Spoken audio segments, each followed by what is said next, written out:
This video contains subject matter that may be offensive and disturbing to some people. If you are the type to require a warning throughout a video or show, let this message serve as your warning. This channel discusses the harsh reality of true crime. If this warning is not sufficient for you, consider a different genre and unsubscribe from my channel immediately.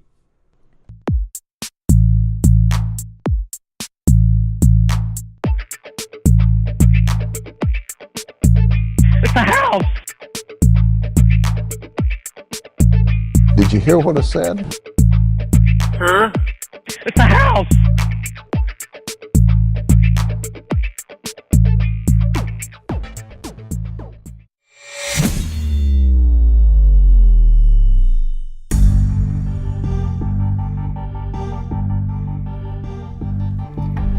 What's going on, freaks? The normal show now, tonight. Hopefully we can have a normal show.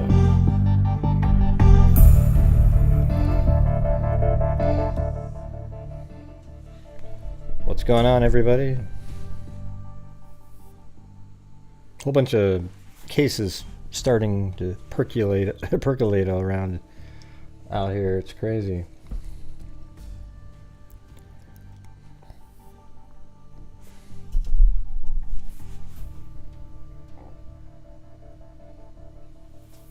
No, probably can't land it. You sent me an email maybe, but when you just type it in the chat, no chance. Sorry about that.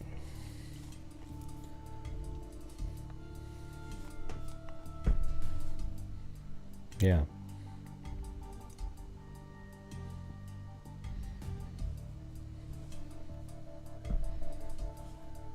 Yeah, it was a long day, 8 hours and something.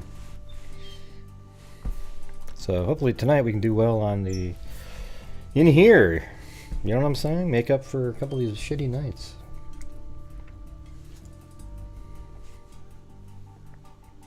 Let me turn down the heat.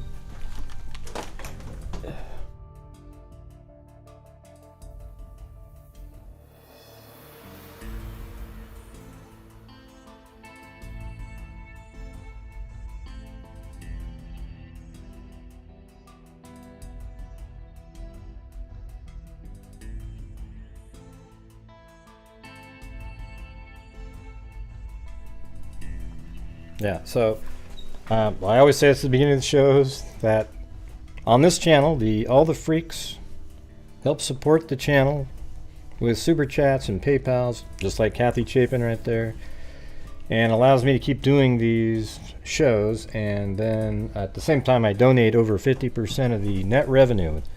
Net revenue doesn't mean after I pay my power bills and all that. It means after I take out the percentage that I have to pay taxes on. That's it. Okay?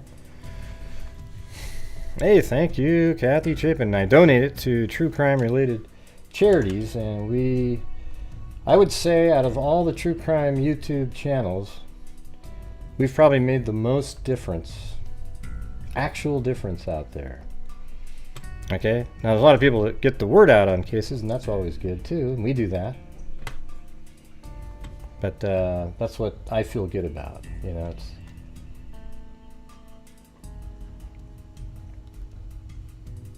and on the previous show, we donated, or didn't donate, but I donated 5 memberships, so that was the prize on that one. I don't have the same system over there. Thank you, Kathy Chapin. K-Me. Thank you. Jessica Miller. Chewbacca? Donna D. Thank you.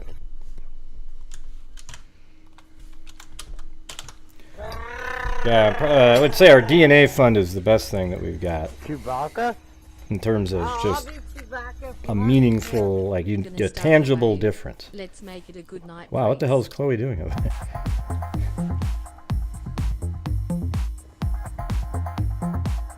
Yeah. Wow. Is Chloe? I thought that was part of Blue. That was weird.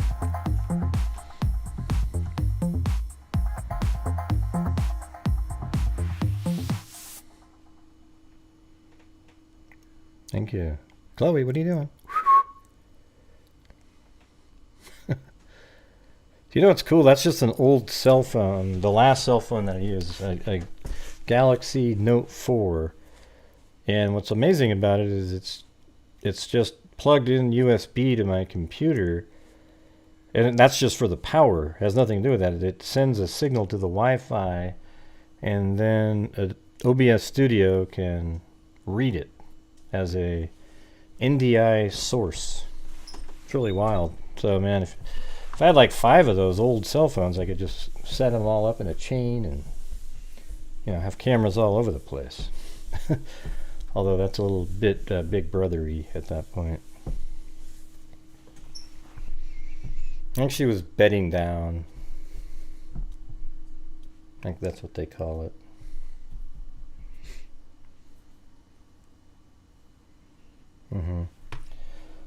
All right. Well, let's.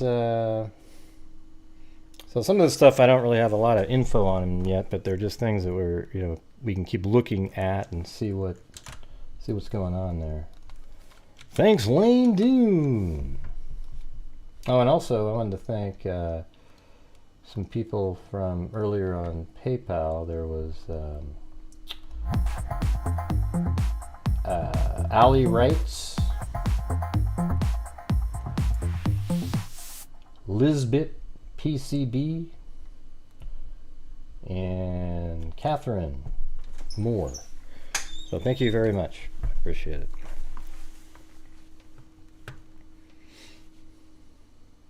Alright, so the first one, it's not listed in the title there, but who knows what this one's about. What's going on, in this one. So it says update, Cash App founder, mobile coin CPO Bob Lee stabbed to death in San Francisco.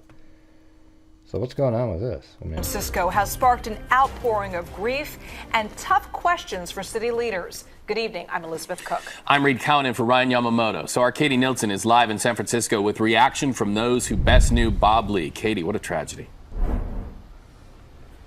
Yeah, it really was. Right here, you can actually see this growing memorial of flowers and notes. Here are careers. He says I'll just go through that.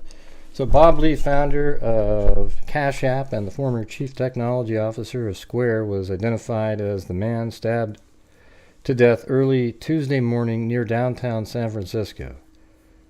Officers responded at about 2:35 a.m. to a report of a stabbing in the 300 block of Main Street in the city's Recon Hill neighborhood and arrived to find the victim, who was taken to the hospital and succumbed to his injuries. The city medical examiner's office had not yet identified that of Tuesday evening. Well, maybe that'll wake up San Francisco a little bit. Just like Portland, piece of shit, garbage city. Bob was a force of nature. Let's see, he helped to birth Android and Cash App into our world. Moby was his dream, a privacy-protecting wallet for the 21st century. I will miss him every day. I don't know, has anybody heard of why somebody did this to him?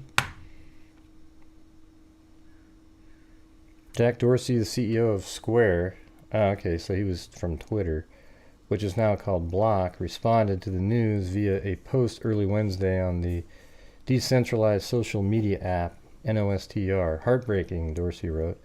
Bob was instrumental to Square and Cash App. San Francisco has been grappling with an apparent... Hold on.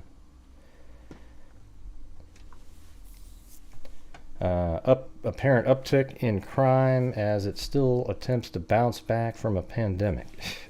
Jeez. How about you get moving, San Francisco?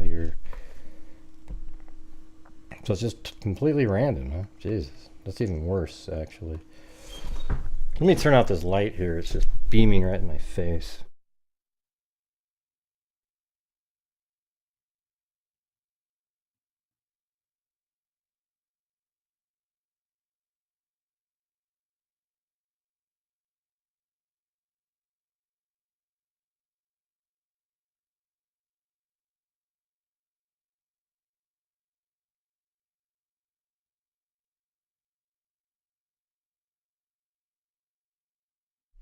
Yeah.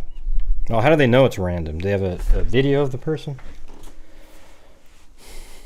I mean, how do they come up with something like that so quickly?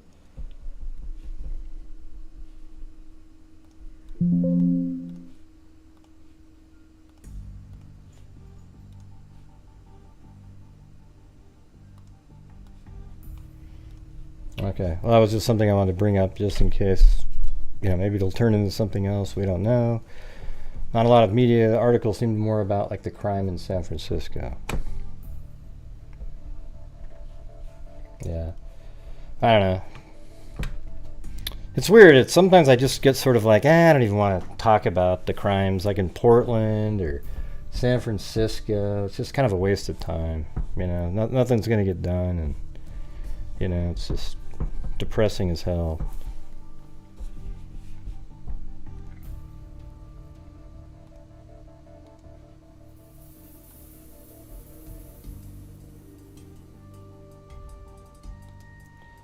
Okay, Nate Eaton, the East Idaho News put out a video of when Lori Vallow went to the Burger King.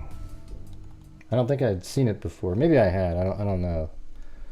Doesn't feel like it. Maybe we did a long time ago, but and it's so weird. It's creepy because you can see JJ next to her in that video there. Can you guys see that? July 11th at 7:54 a.m.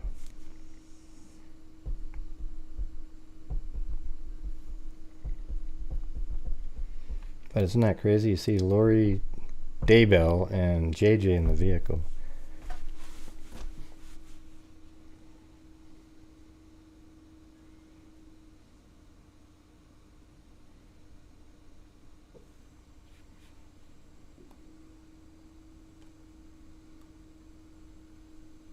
And you could see at one point she was even talking to him. Oh, did she get out of her car or something? Or I don't see her. Maybe she's just not in the light. Maybe that's her right there. Yeah, it seems like I played it a long time ago. But anyways, I always ask Nate Eaton. He always says, yeah, go ahead. So.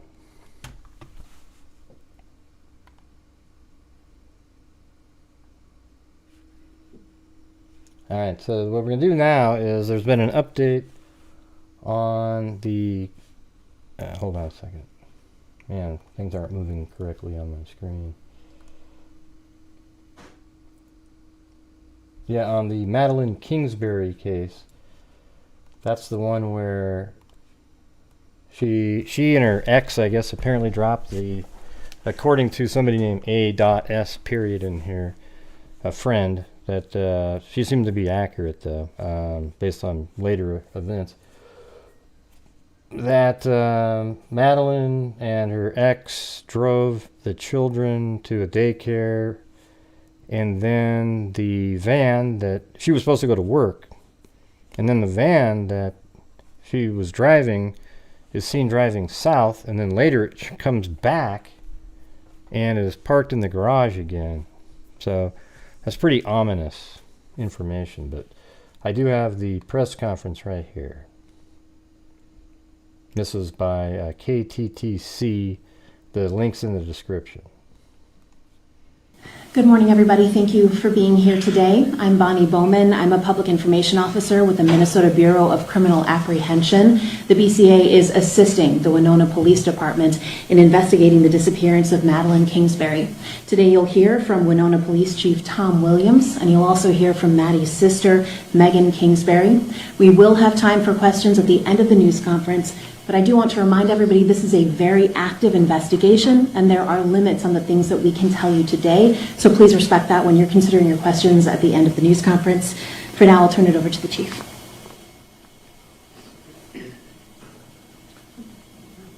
Good morning. I'm Winona Police Chief Tom Williams. I would like to thank all of you for taking the time to spread the word about the disappearance of Maddie Kingsbury. We are very hopeful that we will... By the way, just for the hell of it, it was kind of funny. It's this guy. Doesn't it look like he's got one of the worst mullets you've ever seen in your life? I mean, that lady behind him, his hair is so perfectly aligned with his hair that it looks just like he's got a mullet. right? There's no denying that. It's crazy. That when you're considering your questions at the end of the news conference. For now, I'll turn it over to the chief.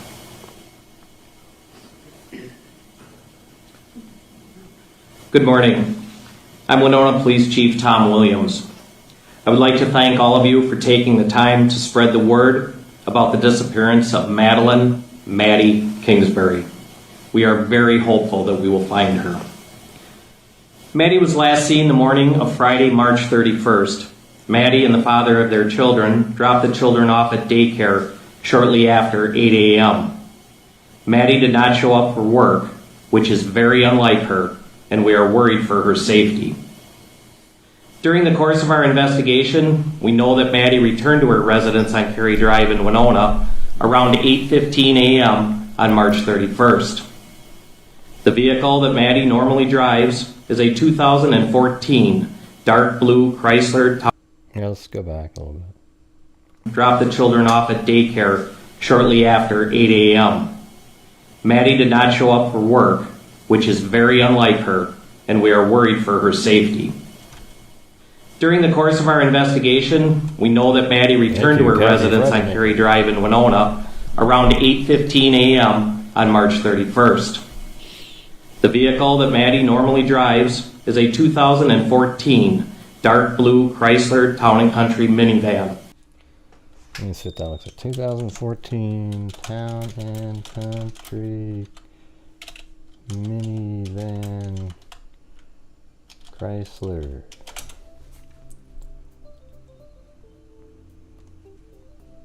Alright, so it looks like this. That's the vehicle. Thank you, Allie Cake. Yep, normally I do three to 4 hour shows. Today it's going to be 11. And we're not even at a regular, like even all together combined with like a notebook amount. So gonna have to keep on trucking. Hopefully we can make it one of the better nights of the month so that, it's worth doing that many hours. I mean, that is just, it's like I do have time because it's another computer where I can go over and do something else, but you always have to be watching because there's breaks, and when the breaks happen, you gotta make sure there's something going on. It's gonna be like this for the whole trial. Yeah. Depicted to my right. The father of Maddie's children has spoken to law enforcement and told us that he left the residence in Maddie's van around 10 a.m. and upon returning later in the day, Maddie was not home. We believe a van similar to Maddie's van was driven on County Road 12 and Highway 43 in Winona County, and then southbound on Highway 43. A van similar to Maddie's van was driven. Oh, thank you, Mar McIntyre. I want to try to map out what he's saying here. So hold on. Driven on County Road 12 and Highway 43. Okay, County Road 12. Just a second. I think it's exactly what we were saying. Once AS was in here and she gave me the circumstances, I think it's exactly what happened. So where's County Road 12?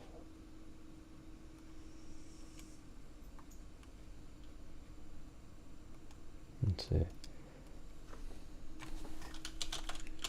County Road 12. Oh, is that it right there? I see 14 there. Oh, there's 12 right here. So that's a little different. What's she doing over here?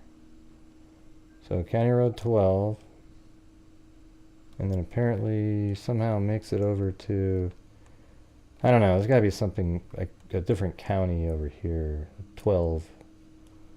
I mean, this is the town she's in. That 12 was kind of far. There's 11, 9, 25, 1, 15.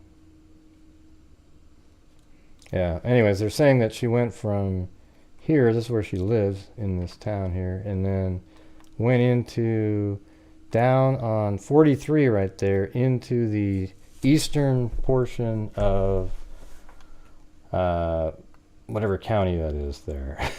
I know I have it marked because I have the square around it. Let me see if I can hit properties. It is the Fillmore, or wait, is it? Yeah, Fillmore County. Let me get that out. It's going to be frozen for a second. I always forget about that. Stupid.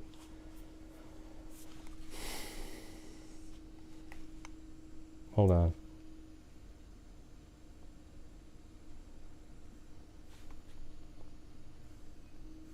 Yeah, that's what I was saying already.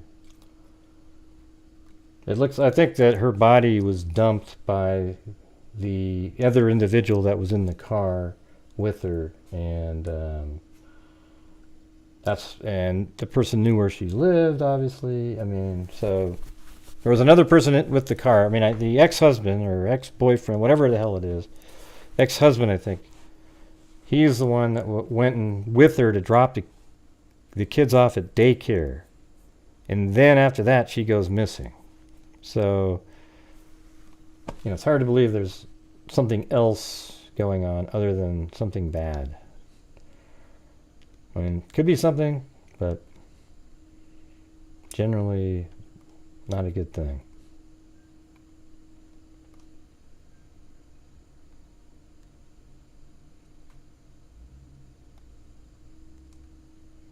Okay, I'm just trying to get things organized here. Something got awry. Let me get my music open. Lost that too. I'm just tired. Yeah.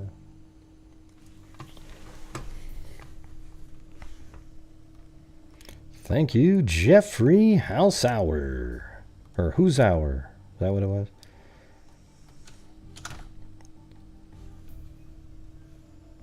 Yeah, I don't think it's looking good at all.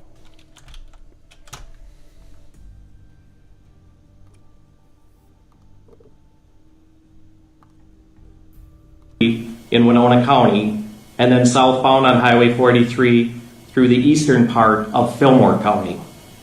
Later, a van similar to Maddie's traveled back toward Winona on Highway 43. Yeah, so if you just that alone, here's Highway 43 coming into this county right here. And then later, it's heading back up 43 again.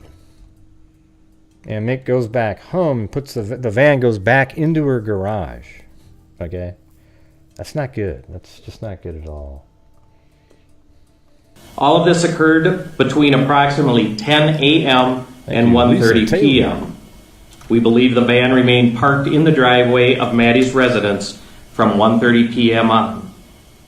So they said in the driveway, but it was backed in. Like the back end of the van was facing the garage. So is that where her body was, and maybe they cleaned the van? Nothing to date has indicated that Maddie left the residence on foot or in another vehicle. The public has asked if we are currently looking for the van, and we are not. Investigators have searched the van and the residence. What's that face for, Zozo? The little chiclet face. Inside the residence, investigators located Maddie's phone, the jacket she had been wearing earlier in the morning, along with the residence. Inside the residence, investigators located Maddie's phone. Aren't these always the same objects that you know something really bad happened? The jacket she had been wearing earlier in the morning, along with her wallet and ID. But maybe not her phone? Maddie's family and friends tried to contact Maddie throughout the day on March. But what was it again? The phone. Oh, the jacket she had was the phone. Residence. Inside the residence, investigators located Maddie's phone. Yeah, so you got the phone, you've got her ID, basically her person, everything that she'd need, and her car's back at home. So that means something happened to her just after she dropped the kids off, and apparently they know who the person was that was in the car with her when they dropped the kids off. The jacket she had been wearing earlier in the morning. And it also means somebody killed her dumped her body, came back, and I think put the cell phone and keys and all that crap back in the house. That's what I think. It could be, though, that the person got into the house, forced her and her kids into the car, and then did all this. Right? And the kids, maybe they're at an age where, you know, maybe he said, you ever keep it quiet? And made it seem like everything was normal. I don't know where he is. Along with her wallet and ID. Maddie's family and friends tried to contact Maddie throughout the day on March 31st without success. It was unlike her not to respond. Based on all of this, we believe Maddie's disappearance is involuntary. I don't know what that means. Suspicious, and we are all concerned for her safety. Not voluntary and Law suspicious. enforcement began searching areas nearby Maddie's residence and along Highway 43 in both Winona and Fillmore counties. Our search efforts have been ongoing. We've been assisted by other law enforcement agencies and volunteers. Our search efforts have included people on foot, yeah, we already said all in that, vehicles, Susan. as well as by water and air. It just means that right after they dropped the kids off, I mean, it's very possible that she was forced to act like things were normal when the kids were dropped off at school to put them in a safe place. And then immediately after that is when something happened because she never made it to work. It doesn't mean it happened quickly. It means that at that moment, he could have had her, you know, drive way down another direction, or he went and did something to her and then drove down in that direction. And then he came back with her vehicle. We are doing It just means she never made it to work. That means she, whatever activity it was that led to her likely not being alive, happened just after dropping the kids off at daycare. Although I'll admit I don't know what time she normally goes to work. If I mean she goes to work at noon, then she would have gone home next. Likely, right? But I don't know. everything we can to bring Maddie home. We have spoken with many of her family members and friends and are actively following any developing information. No stone is being left unturned. And what do you mean minutes are out? Just listen to the facts in the case and you don't need to, you just know what it is. Right after she was dropped off, and then, I mean, it's interesting. Let me go back again because I got to figure out what time. Maddie did not show up for work. Let me just start this whole part over. Chief Tom Williams. I would like to thank all of you for taking the time to spread the word about the disappearance of Maddie Kingsbury. We are very hopeful that we will find her. Maddie was last seen the morning of Friday, March 31st. Maddie and the father of their children dropped the children off at daycare shortly after 8 a.m. Okay, so that was shortly after 8, but the van is seen at around 10 down south there. Maddie did not show up for work, which is very unlike her, and we are worried for her safety. I wish they had given us the time she was supposed to go to be at work. During the course of our investigation, we know that Maddie returned to her residence. Likely 9 o'clock. On Cary Drive in Winona around 8:15 a.m. Well, there you go. There we go. So she did return home before she went to work. Interesting. So maybe that ex-husband wasn't in the car like AS told us. On Cary Drive in Winona around 8:15 a.m. on March 31st. Okay, so basically that's where you start the clock. It doesn't matter. The daycare doesn't matter anymore. So 8:15. I mean, it matters, but it's just not as important as it would have been. 8:15 a.m.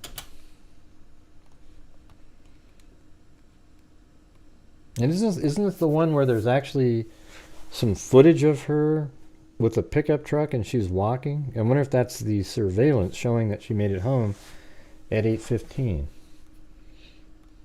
I thought I saw that. Let me go look.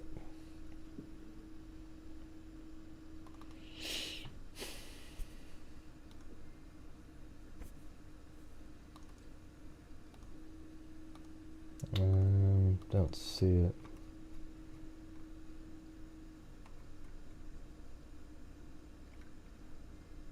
I mean, this is her right here going out to see.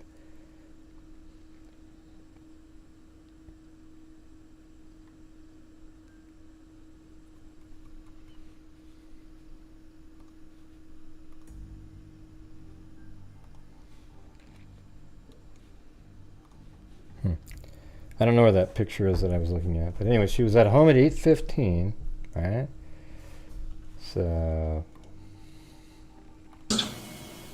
The vehicle that Maddie normally drives is a 2014 dark blue Chrysler Town & Country minivan, depicted to my right. The father of Maddie's children has spoken to law enforcement and told us that he left the residence in Maddie's van around 10 a.m. and upon return Wait, okay, hold on. What's this? enforcement and told us that he left the residence to my right. The father of Maddie's children has spoken to law enforcement and told us that he left the residence in Maddie's van around 10 a.m. So he's saying he's the one that left the residence at 10 a.m. in Maddie's van. So even though she comes home and she's supposed to go to work, he says he left the residence in her van. Oh man, this is nuts. Okay, so hold on. Jesus. I mean, he's basically admitting that he did it. So, husband. Is this the ex-husband? We'll just put husband. Leaves home at... leaves in Maddie's van at 10 a.m. Are you kidding me? God. I wasn't really listening close enough earlier. And upon returning later in the day, Maddie was not home. Really? I guess what it is, it's one of those plausible things. Okay, but she was supposed to go to work, okay? So when you left, and then you came back, it's when you did something with her body. Don't you understand? I mean, nobody's confused about it. I mean, if it's not that, it's a shock, okay? So let's see. She was supposed to go to work, but you said, hey, can I borrow the van, even though you got to go to work? She never called work either, so, you know, she wasn't able to call work or anything, but you just took off with the van, and then you brought it back later, and oh my God, she just wasn't there. This guy's going to be arrested tomorrow. We believe a van similar to Maddie's van was driven on County Road 12 and Highway 43 in Winona County, and then southbound on Highway 43.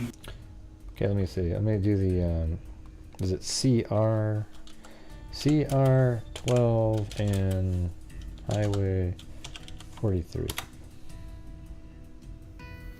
Oh, well, there you go.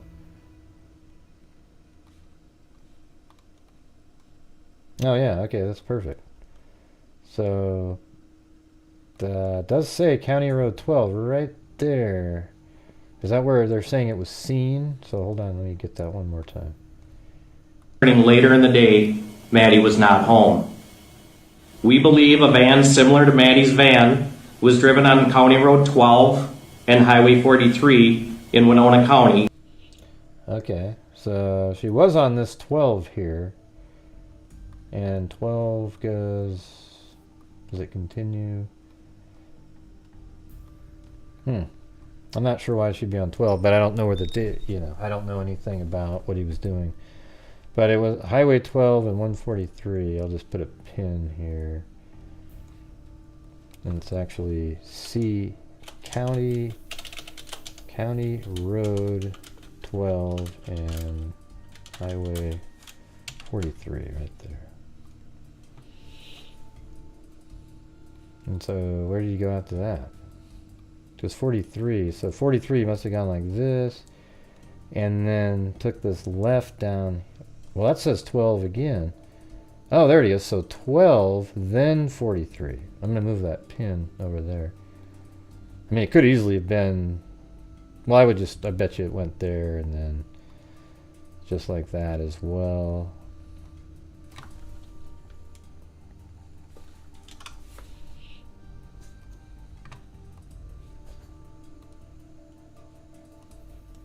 And then after that, took 43 straight down and then was in this county over here on Highway 43.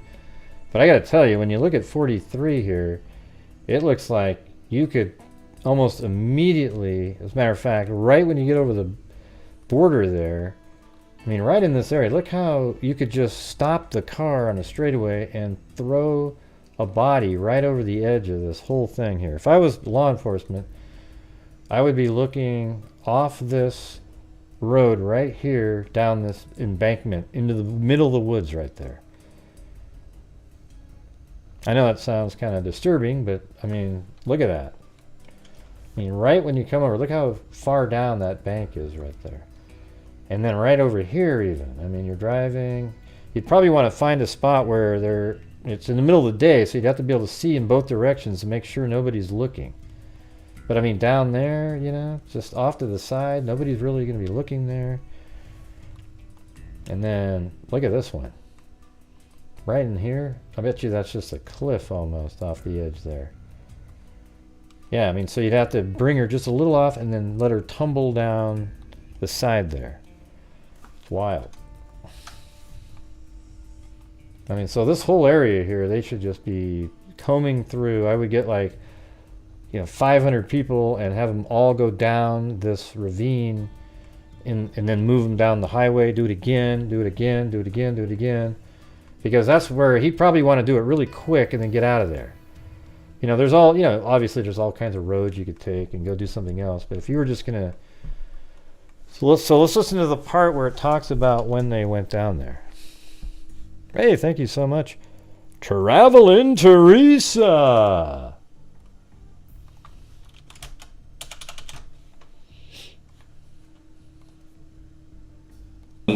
And then southbound on Highway 43 through the eastern part of Fillmore County.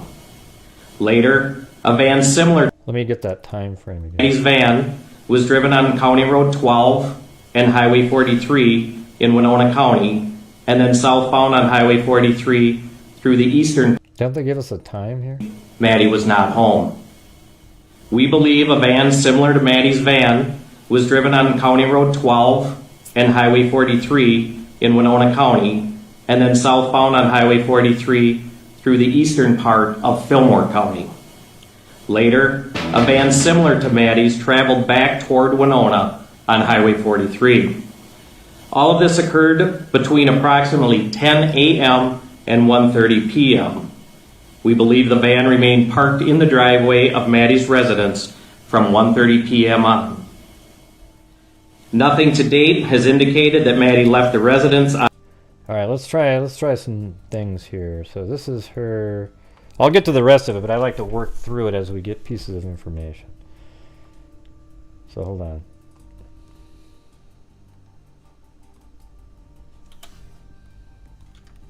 I'm gonna get the directions here, just to figure out how long it actually takes from that house to get to perhaps even, well, actually let's go to right here, getting into that county.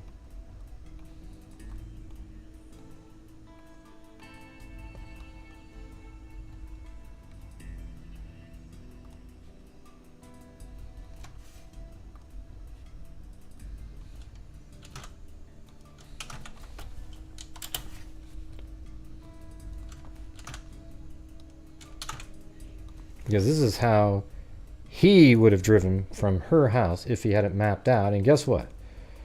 That's exactly what he... Look at that. Highway 12. That perfectly... So that's interesting. Is this 21? I'm not sure if they mentioned 21 there. Could have taken 43 originally. But it gets right on 12 right there. Then takes a left onto 43. So that's the... And this takes... well, the quickest route is 23 minutes. So it'd be like 10:23. So there's a lot of missing time down here. So that makes it much more difficult to determine. So if he left at 10, he would be down in this area.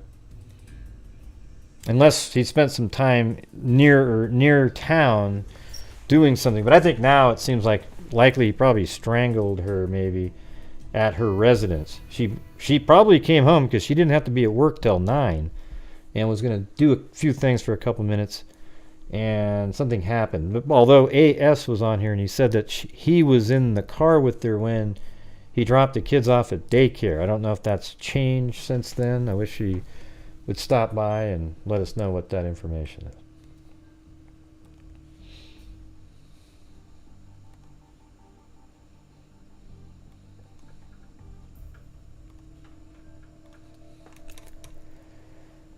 All right, let me get the route here. It's this one right there. I'm going to move it up.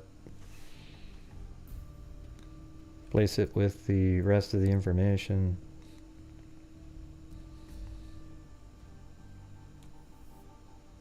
And then delete all of this.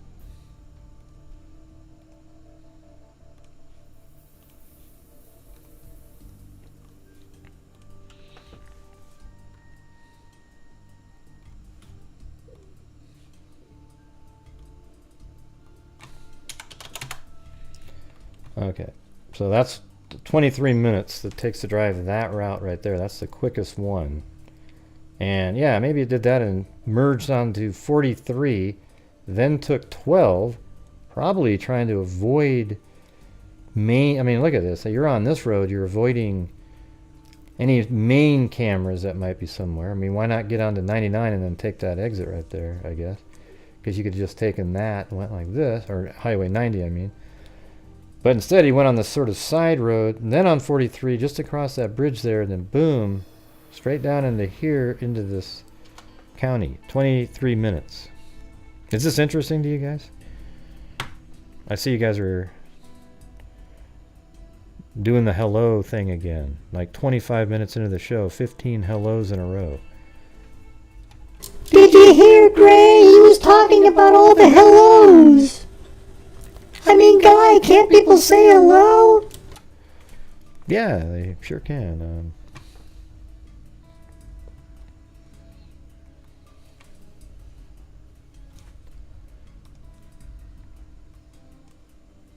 All of this occurred between approximately 10 a.m. and 1:30 p.m. We believe the van remained parked in the driveway of Maddie's residence from 1:30 p.m. on. Okay, so he got back.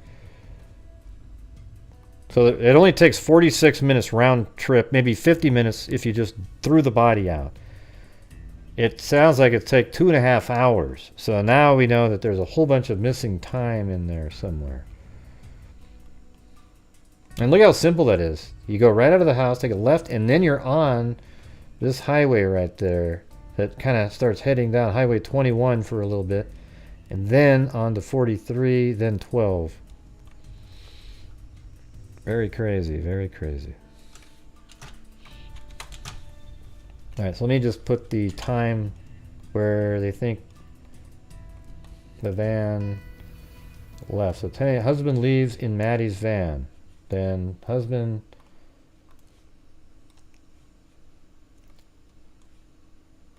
(1:30 p.m.) husband returns Maddie's van. Claims Maddie isn't there. Let me put, let's see, returns Maddie's van.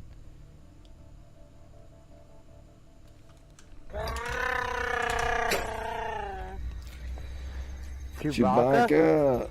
I'll be Chewbacca if you want me to. Thank you, Marie Crossley and Callie Gal 3. Very kind, very kind. Thank you very much. Yeah, she definitely left the home.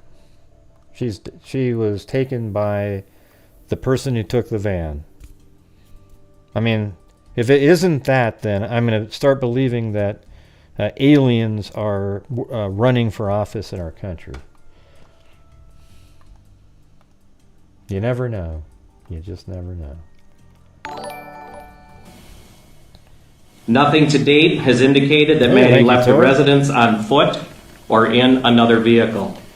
Right, so here's the thing, everybody. They have cameras in front that show the vehicle getting there at 10, getting back home, leaving at 10, returning at 1:30, but not one time is there any evidence that Maddie ever left the house. That means she was in the back of the van when it pulled out at 10. The public has asked if we are currently looking for the van, and we are not. Investigators have searched the van and the residence. Inside the residence, investigators located Maddie's phone, the jacket she had been wearing earlier in the morning, along with her wallet and ID. Maddie's family and friends tried to contact Maddie throughout the day on March 31st without success. It was unlike her not to respond. Based on all of this, we believe Maddie's disappearance is involuntary, suspicious, and we are all concerned for her safety. Thanks, Lanky Law Taylor. enforcement began searching areas nearby Maddie's residence and along Highway 43 in both Winona and Fillmore counties. Our search efforts have been ongoing. We've been assisted by other law enforcement agencies and volunteers. Our search efforts have included people on foot, in vehicles, as well as by water and air. We are doing everything we can to bring Maddie home. We have spoken with many of her family members and friends and are actively following any developing information. This is KTTC. No stone is being left unturned, and we are using every tool. You can watch the full press conference without me pausing and stopping it in the links in the description on KTTC here. At our disposal to find her. Many of you have asked how you can help, and we really appreciate that. Here's what we are asking the public to do. If you live in or around Winona and Fillmore counties, especially along and Yep, probably I think she was killed in between when she got home at 8:15 and 10 when the van left. Around the routes previously mentioned, we're asking you to walk. I wouldn't even say that's even likely. I would say that's almost absolutely definitely when she was killed. Unless he somehow tied her up and put her in the car. And I mean, that's... Walk your property. Check out buildings. And have a good look around for any signs that someone passed that way or for signs of a disturbance. You know, the weird part is the husband... They're saying in this press conference, oh yeah, the husband left with the car at 10. He drove it back at 1:30. We need you to check any outbuildings or ravines or anything where this vehicle went, but he's not a suspect. Pfft, give me a break. Jeez. Please check any cameras that you have on your property, including game cams, doorbell cams, and security cams. Look for someone passing by. Yeah, I know. We've seen that. AS said that. WNC Granny. When she came on. I guess it's still possible, so... Did he force her to do that and then they got home at 8:15? We also ask that you check the video for a dark blue minivan driving by or stopping. Regardless of whether you see something or not, if you have a camera along any of the mentioned routes, please save any video from March 31st to April 1st and contact law enforcement. If you know anything or saw something suspicious, please call the Winona Police Department or Crime Stoppers. Your information might be the final piece that brings Maddie home. We know this is an extremely difficult time for Maddie's family and friends who want nothing more than to have her home. I'd like to welcome Maddie's sister Megan up to say a few words.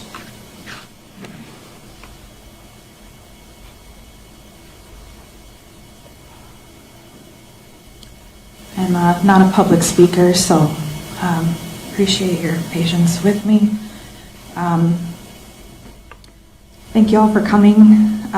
My family and I really appreciate all of the attention and wanting to help. I'm Megan Kingsbury. I'm Maddie's older sister. Speaking on behalf of my entire family, those of us in town, out of state, including my older brother, Stephen, wasn't able to make it here at the moment. He's overseas on deployment. He's currently en route from Romania to be here. As it's been said, we all know, and I know everyone wants details about the investigation and what's been discovered. I'm not talking about that right now.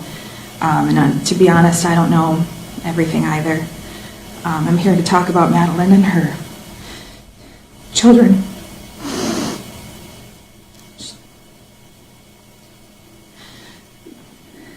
Sorry. Madeline is many things. She's a mother, sister, a daughter, best friend, granddaughter, and a niece. It's a long list.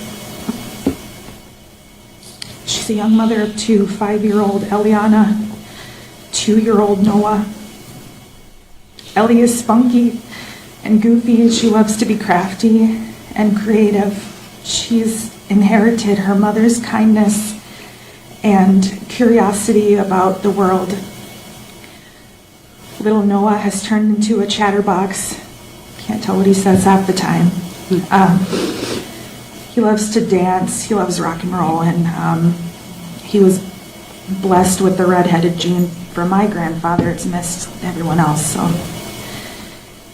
he's got dimples and eyes that sparkle, and Madeline is a hardworking and dedicated mother, as well as a grad student at the U of M, and works for the Mayo Clinic. Family is everything to her. She's grown into an impressive and beautiful young woman.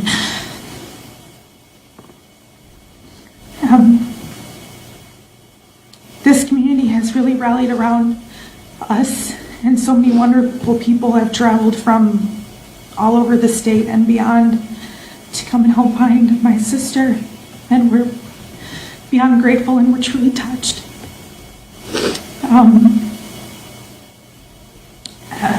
Law enforcement obviously has been extremely hardworking, and we'll never be able to thank everyone enough for what they're doing for Madeline, and we will remain loud about this and continue to advocate for Madeline any way, shape, or form.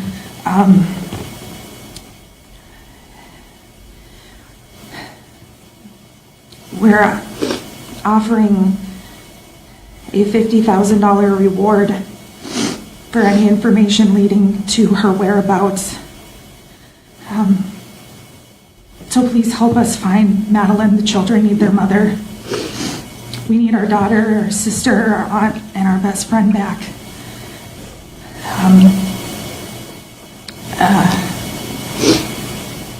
Yeah, we just want to find her.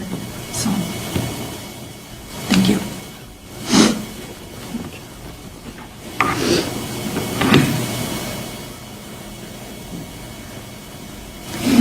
As you can obviously see, this is... Do you think it's amazing how these police spokespeople, women, or whoever, they all sound exactly the same in their tone of voice and the way they speak? I mean, is there like a class they take? I mean, it's unreal, really. It's extremely difficult for Madeline's family. Anybody who knows any information that could help us find her, we do again ask you to contact the... She sounds exactly like the one in Summer Wells, Kylie Rodney. I like the one in Kylie Rodney case, though. Contact the Winona Police Department or Crime Stoppers Minnesota, which is 1-800-222-TIPS. There's also a form online at the Crime Stoppers Minnesota website where you can submit information anonymously if you prefer to do it that way. So again, anybody who has information who can help us bring her home, please tell us what you know. We do have time now for a few questions, but again, we are limited as to what we can say with the investigation, so I'll open it up at this time. Clarifying, the van that was seen driving west, that was definitely Maddie's van, or it was a van that looked like Maddie's van? The van matched the description. Okay. Do the police have any clues as to who was driving the van? Not at this time.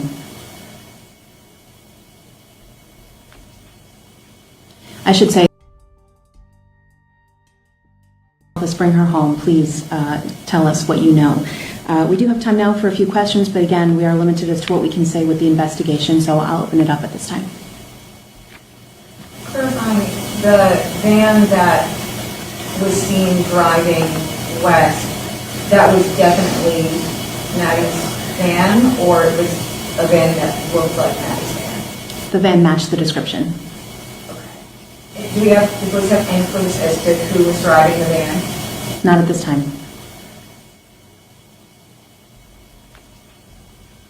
I should say that's not information we can share at this time. Yeah, she knows exactly who was driving it. Is there a criminal investigation associated? We are examining all possibilities as to what could have happened to Maddie, including hopefully getting her back safely, or also investigating possible foul play. No, so Georgina Stolik, are you saying in the class called Victim Services, they're all told exactly to have the same cadence of voice and communicate? Okay. Are there any suspects? We are keeping all avenues open at this time. But there's not a suspect or a specific person of interest. Yeah, yes, there is a specific person, and there is these people are ridiculous. They're trying to just not make the person nervous. You've already explained how the ex-husband took off with her van at 10.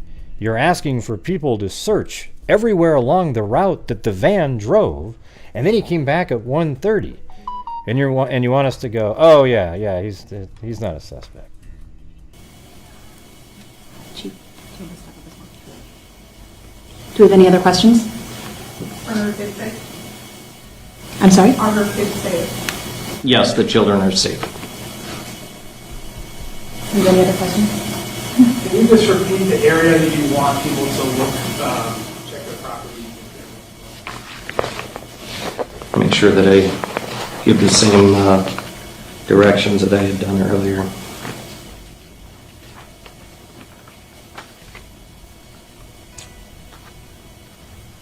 Would be County Road 12 and Highway 43 in Winona County, and southbound on Highway 43 through the eastern part of Fillmore County.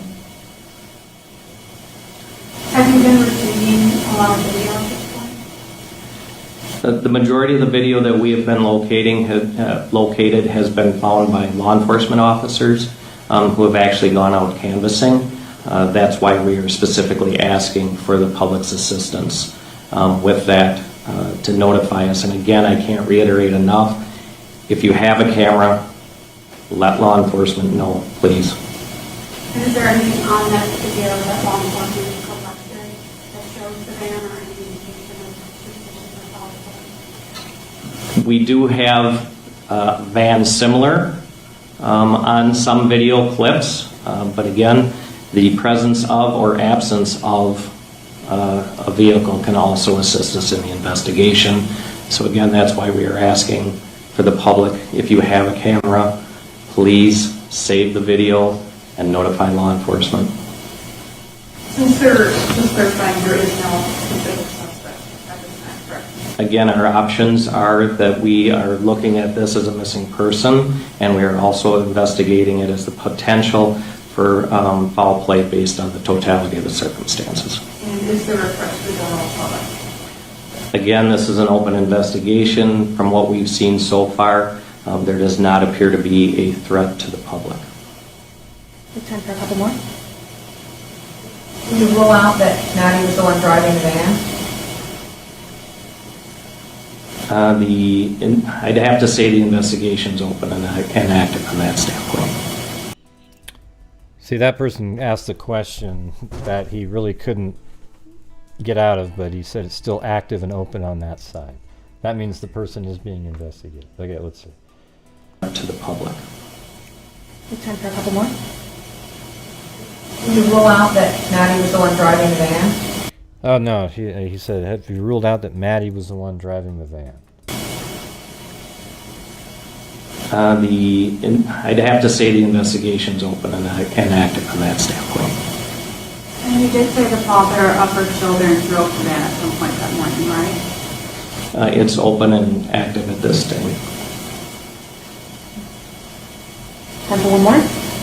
Can you just reiterate why it would be that it's very unlikely that Maddie was convicted on her own?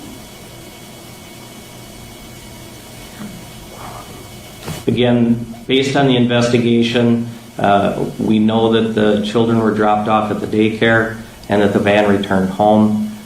Based on that, the Yeah, I already looked up all that stuff, Revengeance. I told you guys about it yesterday. investigation is still open and ongoing as to what happened upon returning home. That's all we have time for. Thank you, everyone, for being here today. And again, please to the public that if you have video or if you know any information, please do submit that to Winona Police or to Crime Center. Thank you.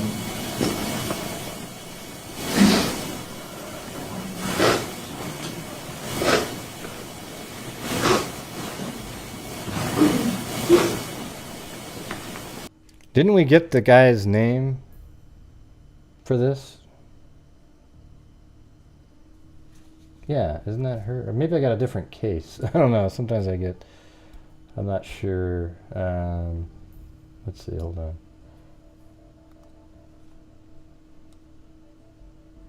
I think I was thinking of a different case. What's the case the other day that... who's this one right here? All of a sudden I can't remember. What case was this one? These people. Anybody remember? It felt like it's the same one, but no, it's Lutz. L-U-T-S. What case was the Lutz case? That was the one. I don't even remember the details of that one. A.S. said the name. Oh, she did? Well, if you find it, let me know. Well, go find it then. That's the name? Okay.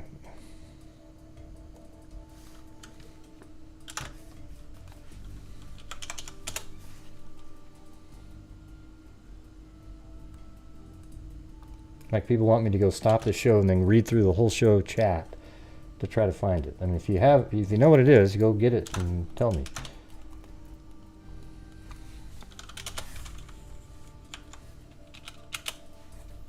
Yeah, there's probably only one person with that name in the country. Yeah, Winona, Minnesota. There's two of them in the country. But that's one of them. The one I have is he's 34. Hold on a second. What was the Lutz case? Yeah, we've seen it in the chat 9 times there, Sage. Yeah, what was the Lutz case about? Does anybody remember that one from the other night? Oh, the whole family disappeared. Oh, yeah. So we're still looking at that one, too. Okay. That's when the whole family disappeared. What's going on in that one, though? It's crazy. So I bet you it's going to be something very similar, both cases, actually. I think that's why I confused them, because they're so similar. There's 4 family members, you know, an ex and a lady, and then 2 children, except those kids look older than that would need daycare, so.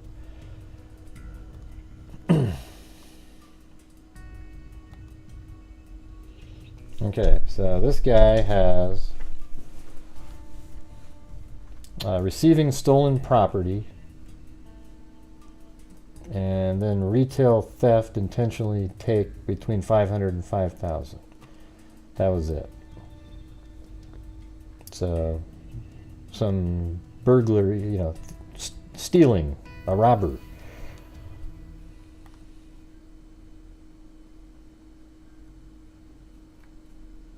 Yeah, I'm pretty sure that's the only one that makes sense. 34 years old.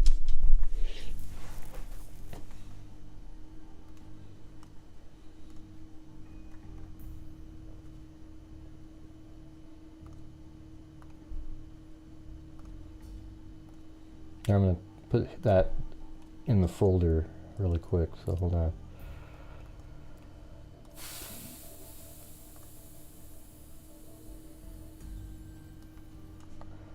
Alright, now it's not going to get lost. We always have the name. Thanks for getting me the name there.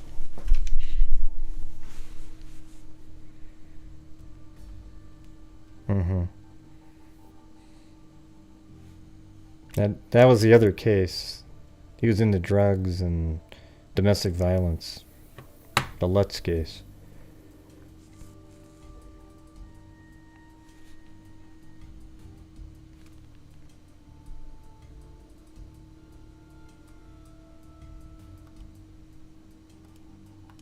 Alright, so this is what WNC Granny sent over here. A Minnesota mother of 2 has been missing for nearly a week under suspicious circumstances. Madeline Kingsbury, 26, was last seen Friday morning, police said. She and her children's father dropped the children off at daycare shortly after 8 a.m. before returning home in Winona. So I got the right guy. I mean, how many people with name Adam Fravel live in Winona? I mean, a tiny little town.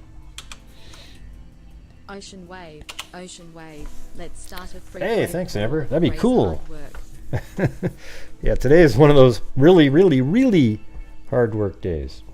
Sounds like I'll have a whole bunch of those. Because I do the trial during the day, but then I do the regular show at night because that's what the freaks are used to. We do the shows at night. The trial during the day is just, that's live, and you know, I can do it, and I think I present it as good as any of the other channels, at least. I mean, I have different windows zooming in so you can see a little bit better. I try to make it where it's a little bit more dynamic than just sort of staring at 3 boxes on the screen.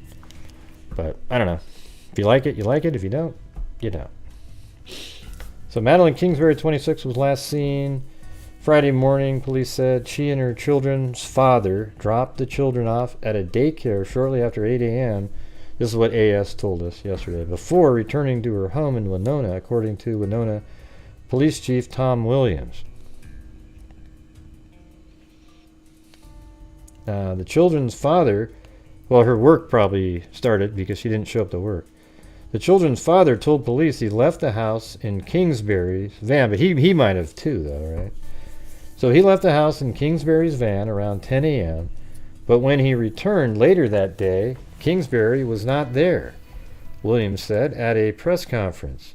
But so she left her cell phone and her everything that she needed to use to identify herself. And she missed work, and she left her 2 kids in a daycare. Yeah, that right.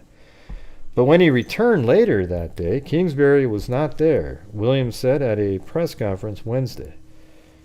You know, nobody knows for certain what happened here, but this is what it seems most likely, like literally extremely likely, that the individual that drove the van out from the house at 10, I think that's her ex-husband, is the person that knows exactly where she is. Let's put it that way. What do you mean my sound is always better on the Letitia streams? Your sound is always better on the Letitia streams. I don't know what you mean, WNC Granny. Sorry. I have no clue what you're talking about. Yeah, the audio that's piped out from Colorado is really good quality. That's why it sounds the way it does.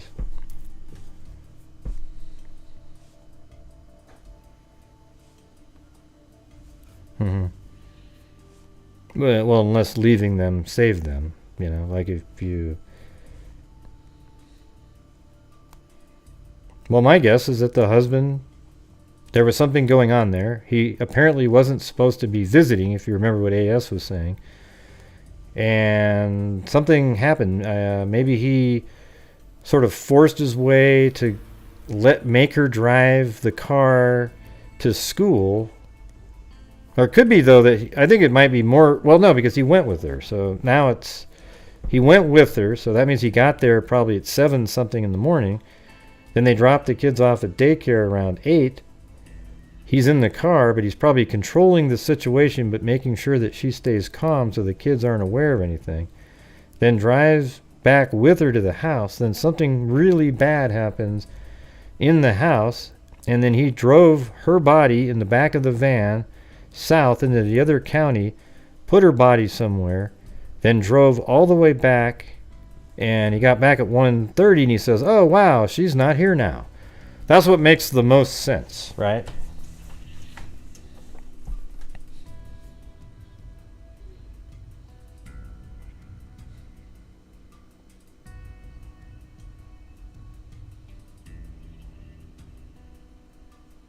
Oh, I see. I thought you were saying only when I'm doing the live streams for Letitia does my show sound better. I didn't even understand what you were saying, but well, good. I don't know what it is. I have this. Have you guys ever seen the? I have this Yamaha mixer. It's a really cool. It's a USB mixer, so it allows you to pipe in your system audio with the microphone. So your microphone and system audio are one and the same. But I can actually turn off the system audio by, remember that button that I used to check the phone calls? They're all on system audio, so I can press that and it turns it off. Then it's just microphone. Like right now it's just microphone. Mic, turn it back on. Now you can hear anything else, the music. So I wonder if that helps out a little bit. I think most people, a lot of times they're just kind of recording the speaker audio with a microphone or something. It was kind of difficult to learn how to get system audio into a stream a while back, but it's a lot easier now. Yeah, I can't show it though, so I don't have any way to. Well, maybe let me try that. Yeah, I'll do it some other time. I've shown it on the show before though. Anyways, let's keep going through this. Let me start over again. Madeline Kingsbury, 26, was last seen Friday morning, police said. She and her children's father dropped the children off at daycare shortly after 8 a.m. before returning to her home in Winona, according to Winona Police Chief Tom Williams. Yeah, and she got home at 8:15, remember? The children's father told police he left the house in Kingsbury's van at 10 a.m. But when he returned later that day, Kingsbury was not there, Williams said at a press conference Wednesday. Kingsbury did not show up for work that day. She also did not respond to numerous calls and messages from friends and family and failed to pick up her children from daycare that afternoon, which is extremely out of character for her. Right. So something happened to her between 8:15 and 10, and then she was taken away at 10 a.m., in my opinion. We believe Maddie's disappearance is involuntary, suspicious, and we are concerned. They didn't mention that part, though, about the husband being with her when she dropped the kids off at daycare in the press conference. So that they must have a similar source as the AS individual. There is no indication Kingsbury left home on foot or in another vehicle, and her cell phone, wallet, and ID were found in the house.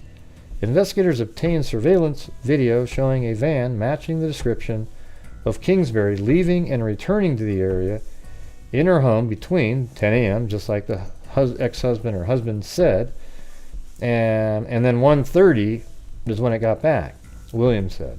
Authorities said they could not share information at this time on who was driving it.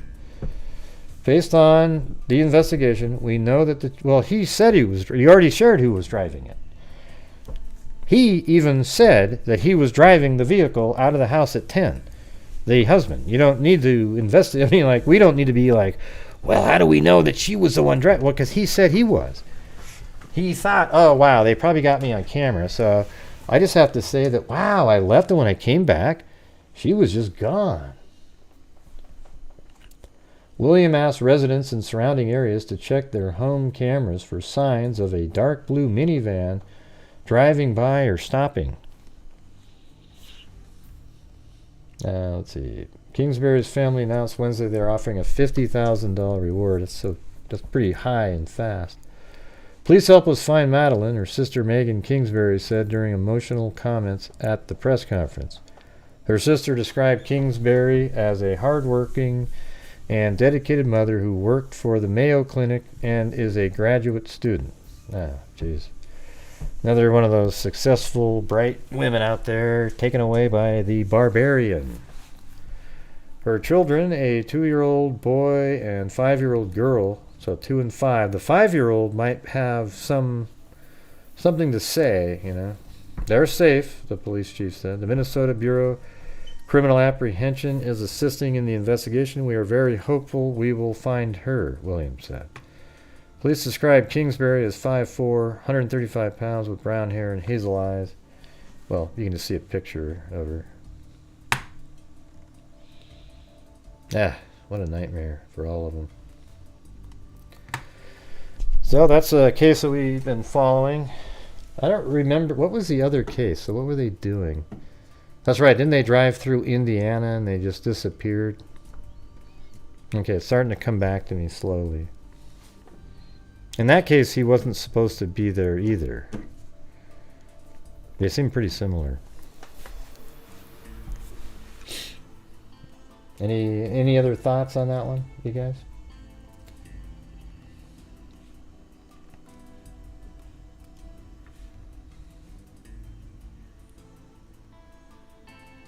Yeah. The whole thing, when people put the blue hearts and stuff in there for Gannon, I don't know, it's a little weird. You know, it's a little too much. It's like, you know, you didn't know him, and 1 hour and 45 minutes for the murder. Huh? No, that's not what it said for vengeance.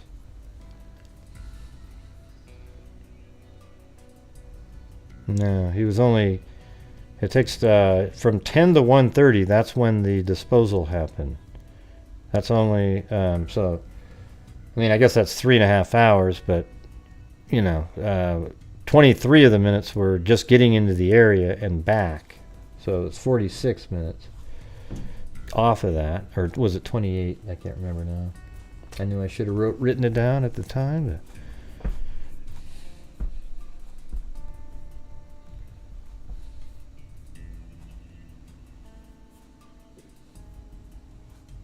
Mm-hmm.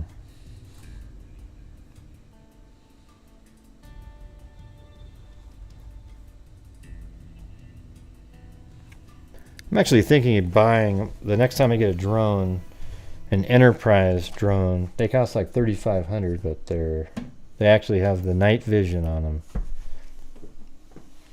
Then I think it'd be useful for searching. I always think back to Allison Watterson.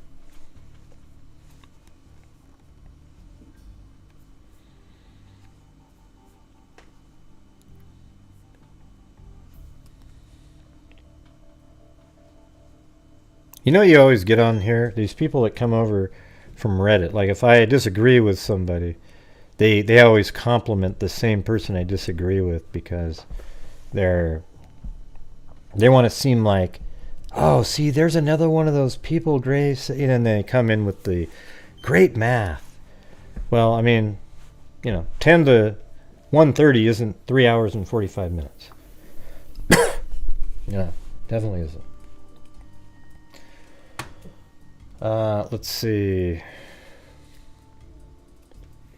I don't think there's anything on Allison's case.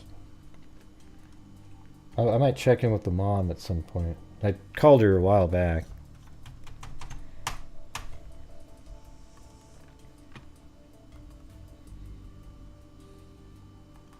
Now here's the Richard Allen story.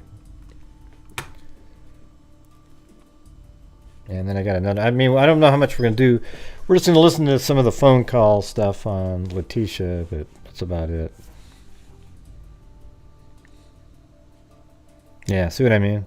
A troll. See. Let's see. They knew I busted them.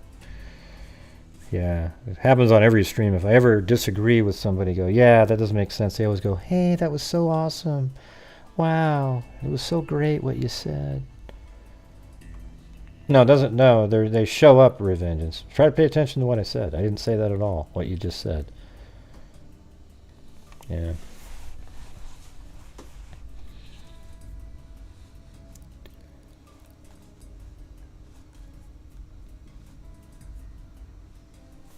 Mm-hmm. Huh? Just his show, so I think when he boosted his stuff to 9,000... What are you talking about? Boost what stuff to 9,000? Man, you guys are just like talking in riddles. It's bizarre.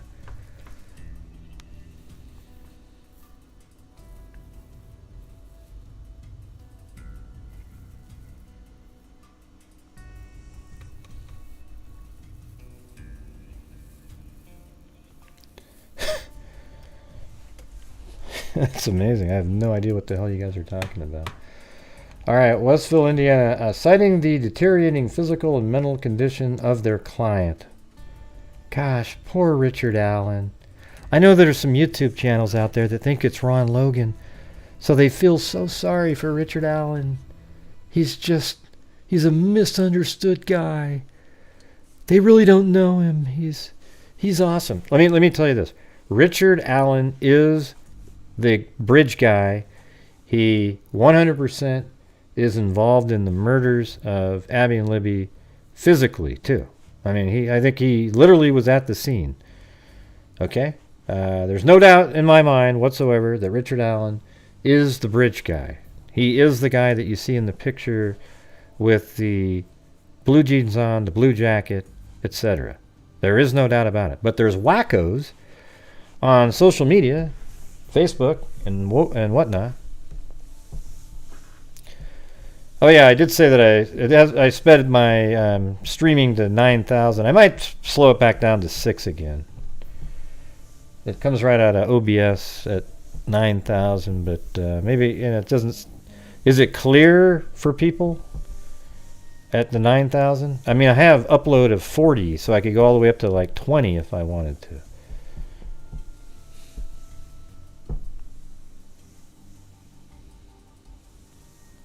That's okay, Revengeance. Don't worry about it. Yeah. So, in an emergency motion filed Wednesday, I mean, you know what's crazy is the Barbara McDonald from HLN thinks Ron Logan's the killer. That's how crazy people are. I mean, it's just wow. In an emergency motion filed Wednesday, Allen's because she always thought maybe it was him because she held on to that document. And she can't let it go, so at that point, she just sticks with it. It's called confirmation bias. Okay? You can't have that when you do true crime. And Richard Allen is the bridge guy. Okay? It's not Ron Logan. Chewbacca? I mean, anybody who thinks... I gotta just say this. The people who think that the bridge guy looks like Ron Logan, you need to have like 40,000 X glasses or something. You can't see. Your brain doesn't work right. It's insane. He doesn't look anything like that guy. Completely different looking person. Ron Logan looks, I mean, okay, he has a jacket at some point that has a similar color. His body structure, he's way taller than the bridge guy. It's not even close. I have no idea what in the hell these people are talking about. I think Ron Logan might, if he's part of the what do you call it, the child pornography ring, then he could be involved. I don't think it has anything to do with the actual killing physically of them, nor do I think he was even at the scene. I think it's just, I mean, there could be a possibility of that. I've said that before. He's not the bridge guy, though. Okay? That's what these idiots keep saying over and over again. Oh, Ron Logan's the bridge guy. Yeah, look. Wow. I mean, Ron Logan has these pants that he pulls way up. It's insane. Okay? And all I can tell you is I guarantee it. I mean, I don't know what the deal was with law enforcement. I think they just wanted to rule him out, so they worded this search warrant at his house in a way that was kind of wishy-washy, could mean either way. They just needed to get over 50% to get the probable cause, the over 50% to get the warrant. And that's really about it. So anyways, it says, an emergency motion filed Wednesday. Allen's defense team contends contends said their clients has endured poor conditions at Westville Correctional Facility. He was assigned to the facility for safekeeping given the high-profile nature of his case. They want him moved to the Cass County Jail, saying it would be better for logistical reasons as well as the well-being of their client. Now, thanks Tawny Lee up there, and also Debbie L. Appreciate it.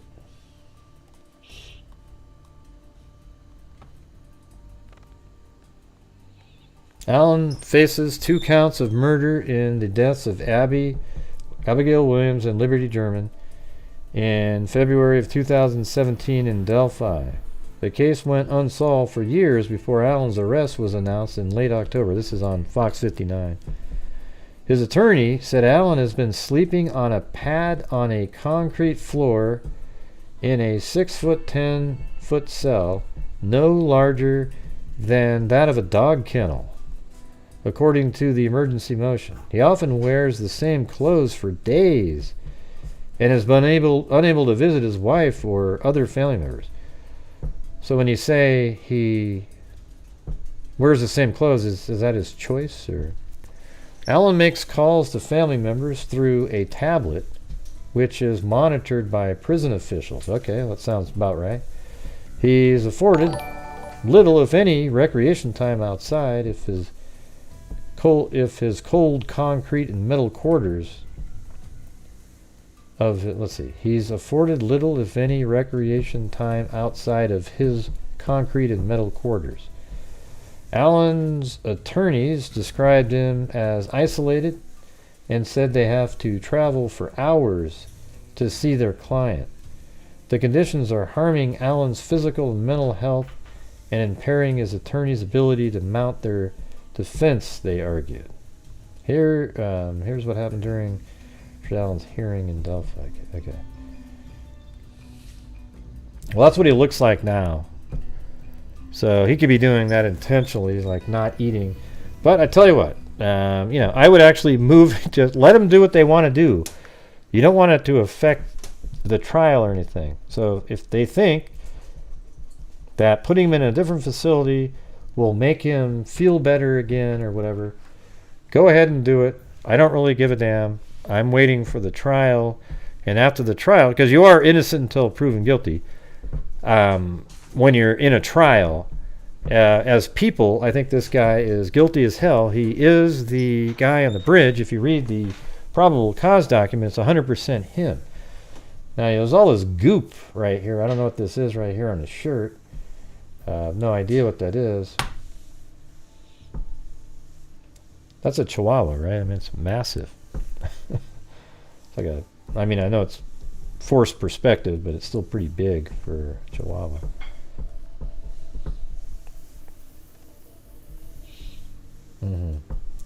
Allen's attorneys found space in the Cass County Jail, about 20 miles from the Carroll County Courthouse. They said he would have better access to his defense team and would be able to see his family regularly.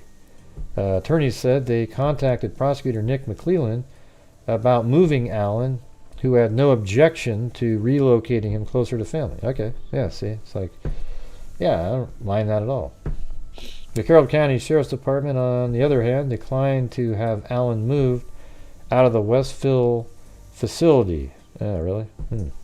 The Carroll County Sheriff's Department. Well, I don't know. Mr. Allen asserts that, that said denial is the deliberate attempt to impose conditions upon him that are intended to frustrate his purpose in defending against the charged allegations and create hardships on him which would drive any human to mental breakdown. Because of the volume of evidence in need of review, including 3,000 pages of law enforcement reports, thousands of hours of surveillance video and interviews, and over 31,000 tips about the case, attorneys said Allen's current situation is untenable for an effective defense. Well, I mean, none of the, like, 31,000 tips. Well, like, 30,999 were useless. His attorneys are asking the court to authorize Allen's relocation. Richard Waples, an attorney who is not connected to the case, agreed that Allen appeared to be wilting away. It looks like he's going downhill fast, Waples said. This implicates not only his rights to a humane conditions and confinement, but also his fair trial and representation rights. Waples believes the judge will likely agree to move Allen as long as he is convinced that the Cass County Sheriff and the Cass County Jail are equipped to hold the accused. If the prosecutor wants a fair trial for this man and the judge wants to make sure that it's fair and impartial trial, I would think that they would grant this motion. Oh yeah, I think they should. I mean, I think he's the killer, and you know, but why not do those things, right? You're going to have a problem if there's some way that they can prove you kept us in these conditions. You don't want people feeling sorry for Richard Allen, okay? Because there are these people that get like that. You know, these YouTubers, they're just, oh, it's Ron Logan. You know, they're probably going to start picketing the jail. I would even do it if it was Dahmer, Gray. You shouldn't be treated like that. Yeah, okay. All right, you guys. Well, we're a little bit slower tonight again, so if you guys like to help support the channel, that would be freaking awesome. He can't do his fish dance in a cell his size. Yeah, it's a long day today. We're working on hour number 9, 10 coming up here in a minute.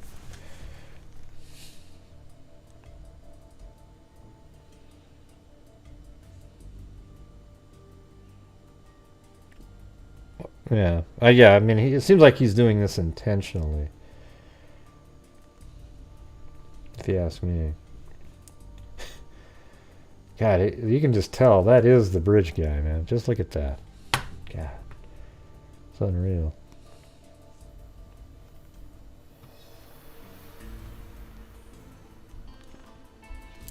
You know, I think when people say like, share, and subscribe, I mean, I'm just saying, has anybody actually gone out? Like, if I said, please like, share, and subscribe, have any of you guys literally left here and shared or subscribed, you know, like, liked and shared it?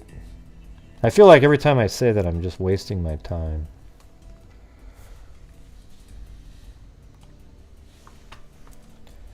Thanks, Eugenie.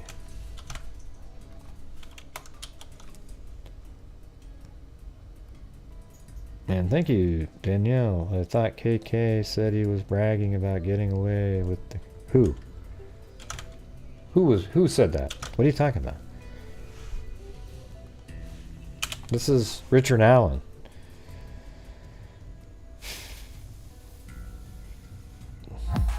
They get 3,200 calories over there? Jesus. That's crazy. Guess what? I thought KK said he was bragging about getting away with his crime. Thank you, Matthew. Ludovico. Alan wants a new look. Emaciated. Yeah, he wants to go to trial. He'll probably wear glasses, too, and people will go, wow, he doesn't look anything like the guy on the bridge. He looks more like Ron Logan.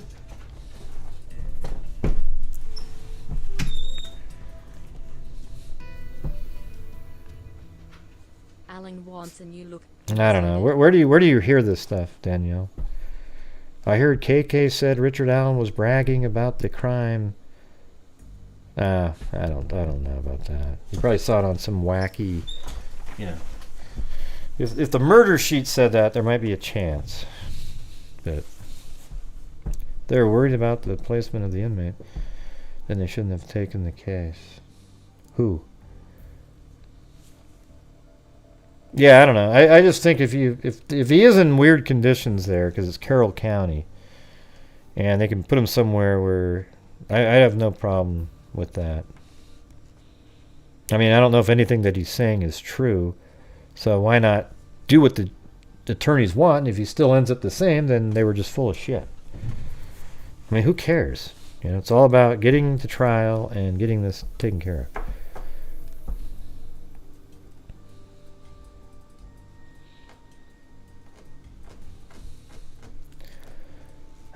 Anyways, I don't know where you saw that, Danielle, but if you see it again, send it to me. I guarantee. I mean, it sounds like it was somewhere not reliable.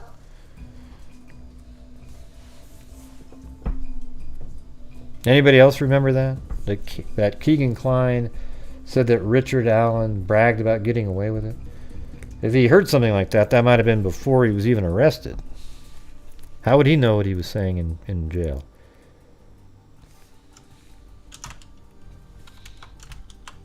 Thanks, Adniram.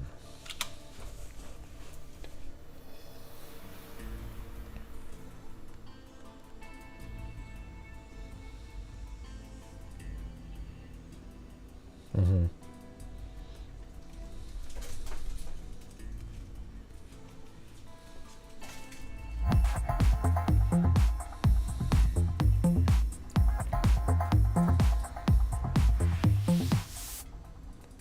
Wow, I see it. Those are sunglasses.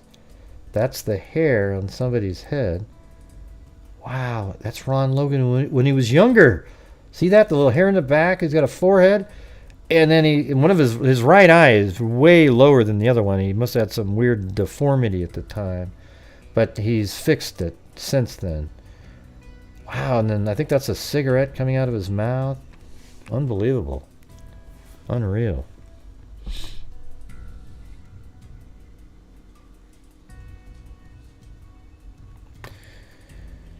The Zozo jokes again. Always interferes with the flow of the show. All right, let me get to the next. So I don't have any more to add to that one there. Yeah, it looked like Jesus to me. Yeah. So there are these 3 people that are shot. I already know what Zozo's next comment's going to be. Catch y'all later, everybody.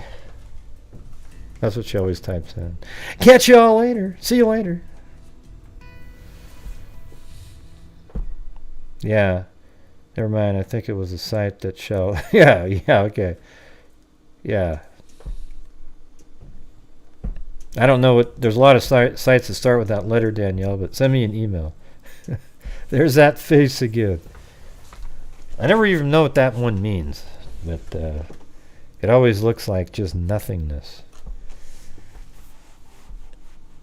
Yeah, maybe it was something else. Maybe it was an M&M. Maybe it's Elvis. You know, you ever thought of that? Very well could be Elvis.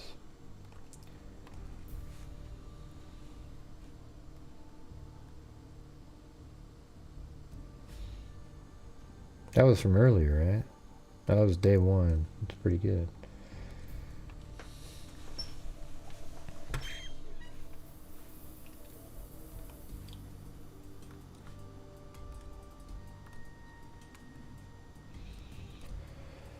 All right. Anybody have any other thoughts on this one? Oh, yeah. If it's on there, you can just forget it. Reddit's about as accurate as I would say it's not even as accurate as Daily Mail. You know, it's like 20%.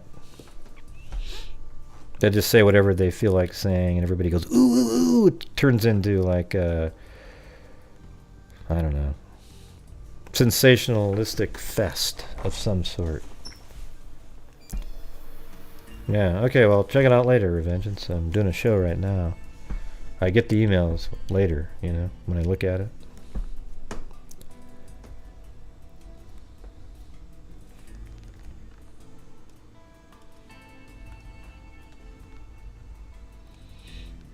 Oh, and thank you to... You don't want the stress ball?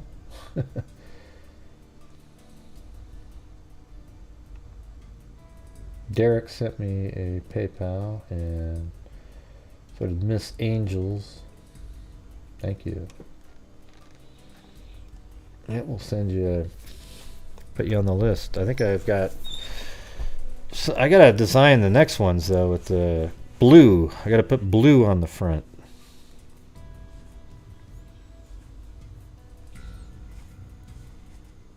Well, I think, doesn't it say that he's in the Carroll County Jail? Up there?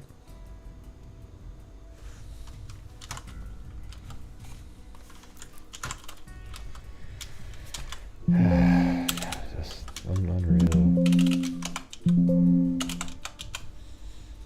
Yeah, I mean, it's a Carroll County Jail, right? I mean...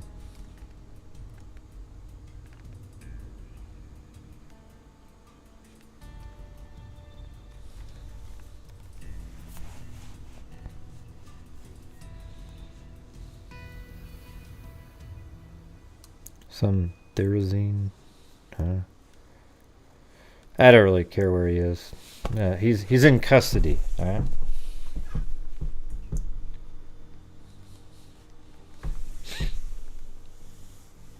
Yeah, I mean, that's what they all do. I just said that a minute ago, Danielle. He's trying to make it look like, wow, he couldn't be the bridge guy.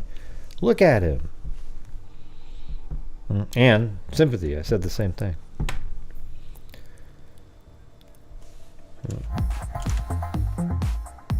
So you're agreeing is what you're... Thank you. I think he's trying to look different from the bridge guy image, and have people sympathize with him. Yep. That's right. Look how frail he is. Man, he must be innocent. Gotta be.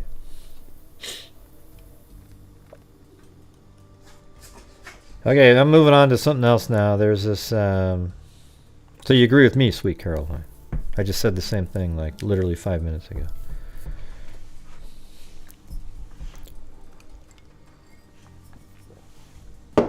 He was moved early on for his protection. Yeah, so what is Westfield Correctional? Was that a jail? I mean, you don't put people waiting for trial in prisons. I mean, you don't see that too often. Maybe it's different in Indiana for some reason.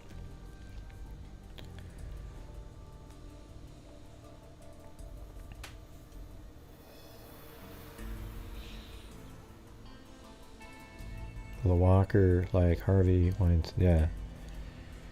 Wouldn't doubt it.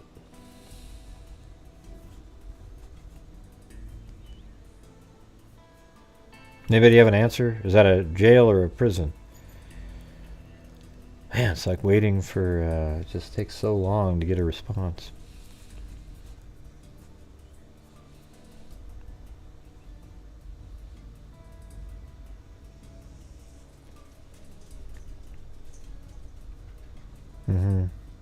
Okay, so he's in a prison under protective custody.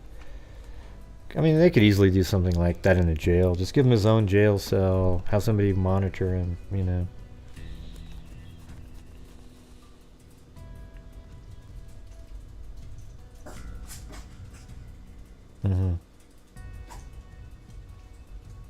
God, it took you guys like 30 seconds to reply to that.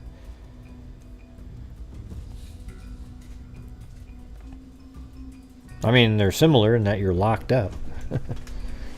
Jails are usually a little bit more accommodating for people. I know you keep typing in correctional facility. Is it a jail or a prison? Okay. So that's what they're all called. Like the Oregon State Correctional Facility. Is it a prison or a jail? It's always the same. It's likely a prison. They thought security would be better since he is notorious.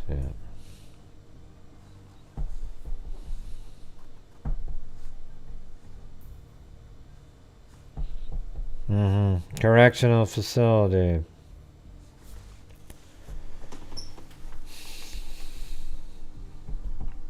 Yeah, 10 minutes later somebody's going to type in correctional facility. Just like Woody Wood did. I think, you know what I think it is? I'm so far, you guys are so far behind that it seems there's weird stuff going on. I don't know what's going on in here. I think I need to switch it back to 6,000. I liked it before when there was maybe a 3 to 5 second delay. I'm not really liking the, 30, 40 seconds. It's bothering me a lot. Takes too much time. Like you'll say, hey, what's 1 + 1?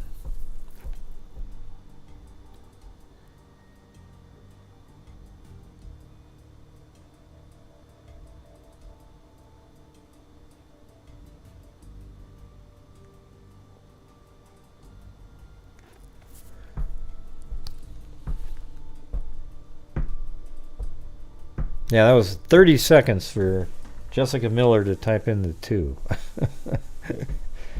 Isn't that amazing? Oh man, Kubi threw me in prison. All right. And guess who's in prison though? It's Danielle. Yes.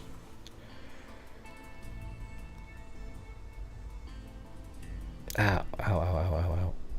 That hurt.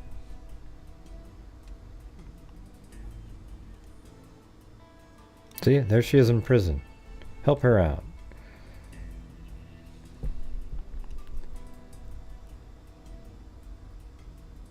Although I couldn't really see it because the bars are blocking it.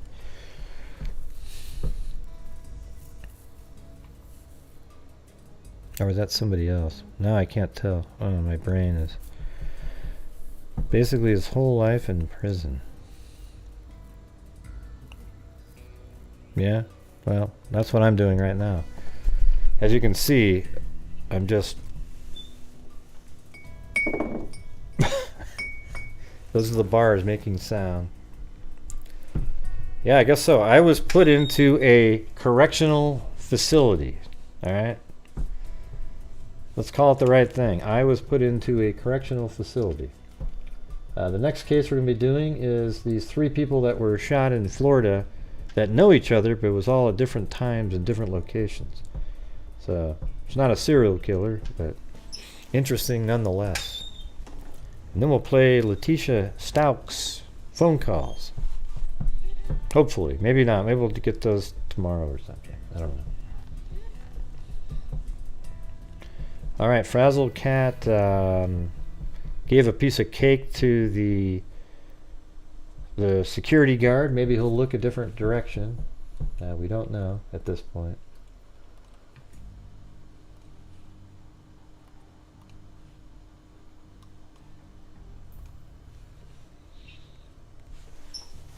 And then Lisa Taylor slipping a key into the cake. Alright.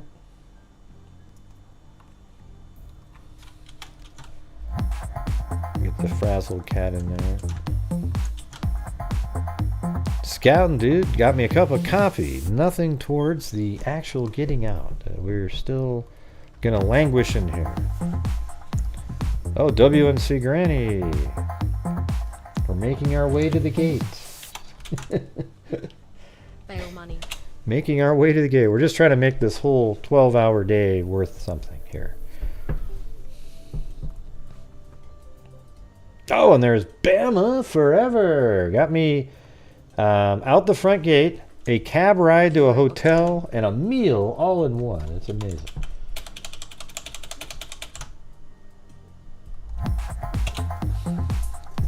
So thanks all of you for getting me the hell out of here.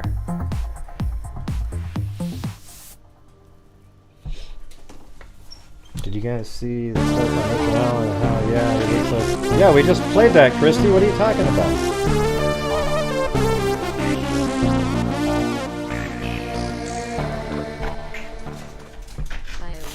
Let's see. No, Christy, we missed it. We just spent the last 35-40 minutes going over that. And thank you, Lori Will. Now watch, somebody's going to throw me in prison again. I don't need a hotel. Yeah, I'm out in the middle of nowhere.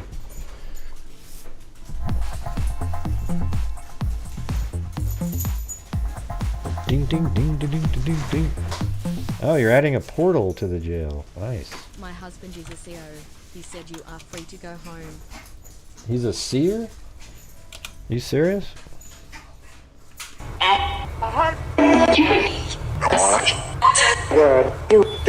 Oh, a CO. I thought you said seer.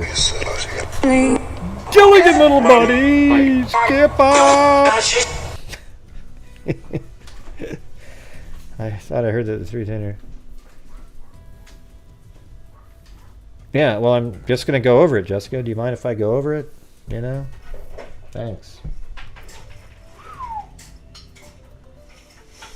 Yeah, they're all friends. They all know each other.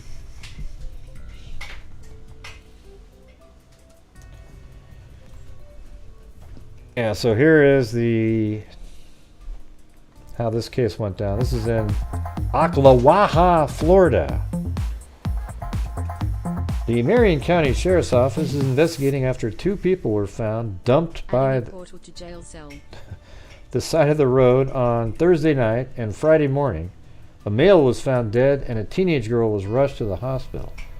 Around 10:52 p.m., deputies found Layla Silvernail, 16, by a dumpster along Southeast 183rd. I couldn't find that dumpster. So let me get to that case. I mapped out as much as I could here.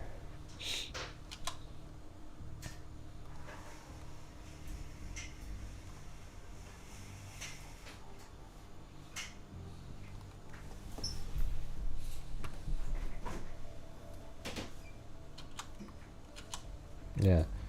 So basically in these 3 locations are exactly where 3 different people were shot. And at least 2 are dead. I think all 3 might be now. I don't know. 1 went to the hospital.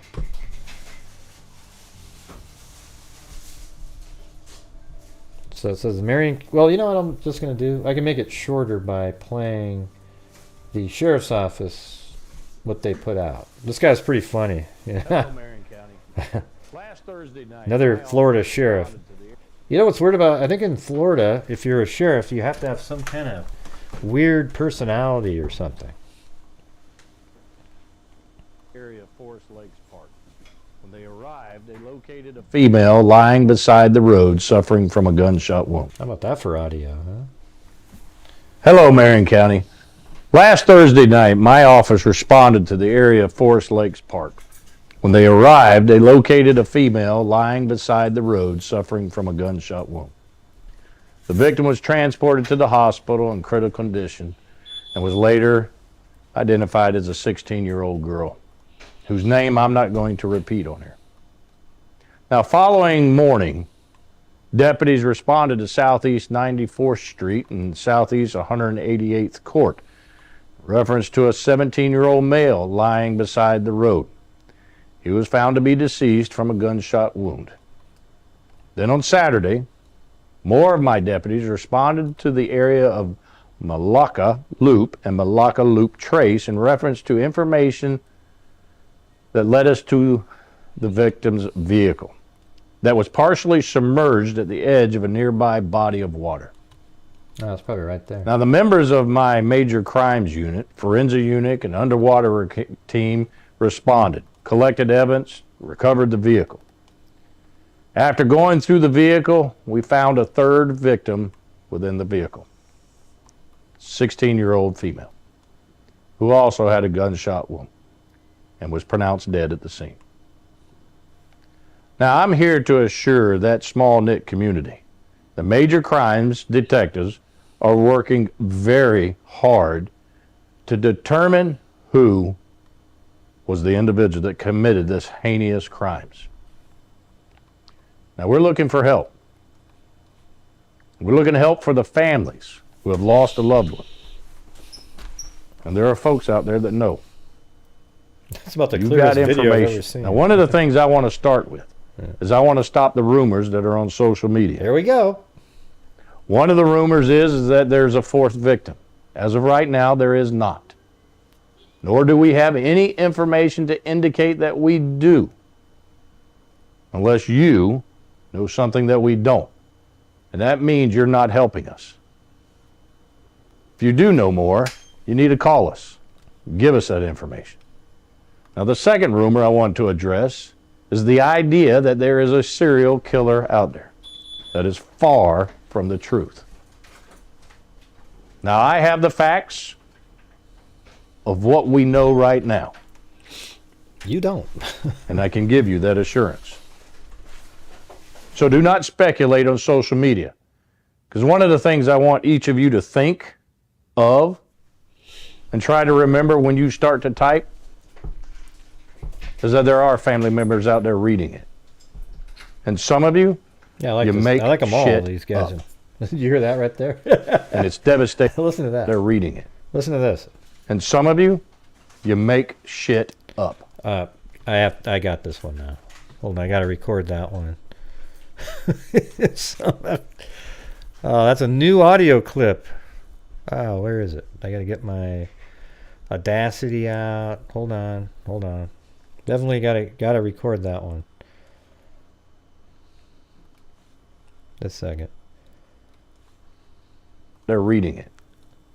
And some of you, you make shit up. Boom. And it's...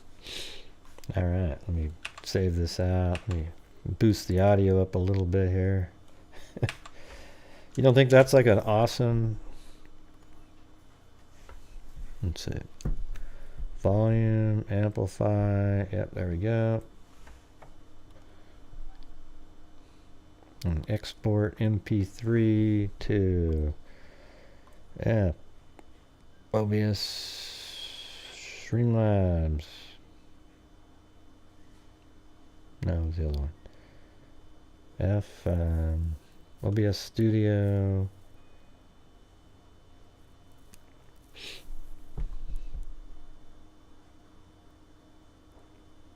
What do they call this stuff? It's soundboard, audio. Make shit up. There we go. Make. Alright, got that.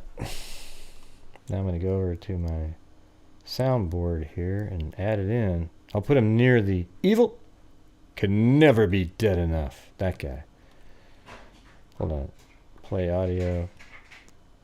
Gotta go get it now. F. Gray, couldn't you have done this later? No, I couldn't.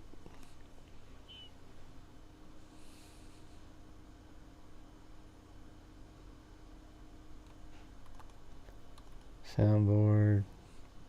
Make shit up. There it is.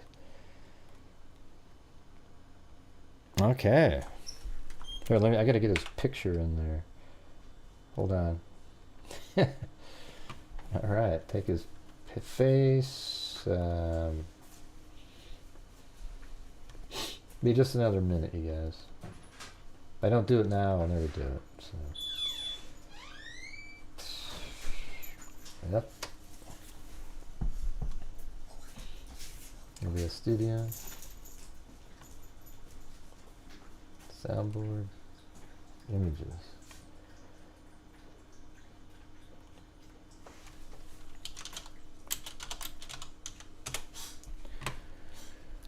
Okay, got that there. Now I just got to replace the image. There it is, right there. Okay. So this is what it looks like on my soundboard, just so you guys can see what I'm doing here. See this right there? See, that's what it looks like, the buttons I press. There's the wake up horn with the car. Now it's make shit up. There's the sheriff right there next to the evil can never be dead now. That awesome or what? So now if I press this button, and some of you, you make shit up. Boom! It's awesome. Devastating to that family. And you need to stop. But however, you can help us. You can provide us this information. Call us. Now, there's things that we cannot tell you. Can't tell the media. Some things we can't even tell the family members. One, Robin Baraga. because the law does not allow us to do it. Marcy's law. And then two, the integrity of the case itself, to ensure that we can build a solid case against this individual that committed these crimes. So, if you wish to remain anonymous in your tips, just call Crime Stoppers of Marion County at 352-368-STOP and reference 23-22 in your tip. We need your help, citizens. And that community out there, you'll be fine. I like this guy. Everybody in Florida is awesome. I mean, all of the quotes that I have are okay. So here are all the clips that I have from Florida sheriffs. Here's one. Evil can never be dead enough. This one. And some of you, you make shit up. And these? This guy may be like the dumbest person on the face of the earth. Or this one? Come on, man. What's wrong with you? Or this one? You know, that's just one step above stupid. Or this one? Have you lost the last 3 brain cells, or do you just have cabbage for brains? Or this one? Did you hear what I said? This one? There's mosquitoes the size of bald eagles in that dadgum swamp. 5 brain cells, 4 aren't working. There we go. Boom! That's awesome. It's kind of like near nowhere, really. Ocala or something. Yeah, it's just sort of in no man's land, Florida.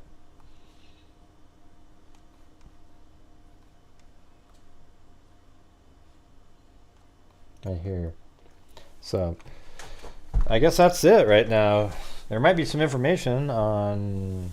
I mean, they're all friends, so you'd think that they're all connected, obviously, in that way. So maybe they were out one night. Maybe we don't really know what the reason is at this point, so we'll just have to wait and see what the answers are. I don't know anything about them. Usually when they're that age, it's hard to find stuff. I mean, you can find stuff on maybe Facebook or something like that, but I just wanted to make you guys aware of it. All right. Is that good enough? Yeah. So, you want to try to listen to some of Letitia Stauch's phone calls from the day? They kind of are, they're all in the beginning part. It might be fun. Let's see. The mosquitoes were the size of bald eagles in that dadgum swamp. That's my favorite line in that whole thing. There's mosquitoes the size of bald eagles in that dadgum swamp. So I guess they're still in jury selection in the Daybell case.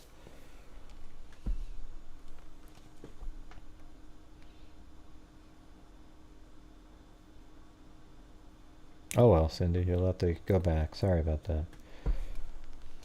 Yay. But you said there was 3 girls killed when you put a comment in the show, and it isn't. I sent you an email. Maybe I was thinking maybe you had something different.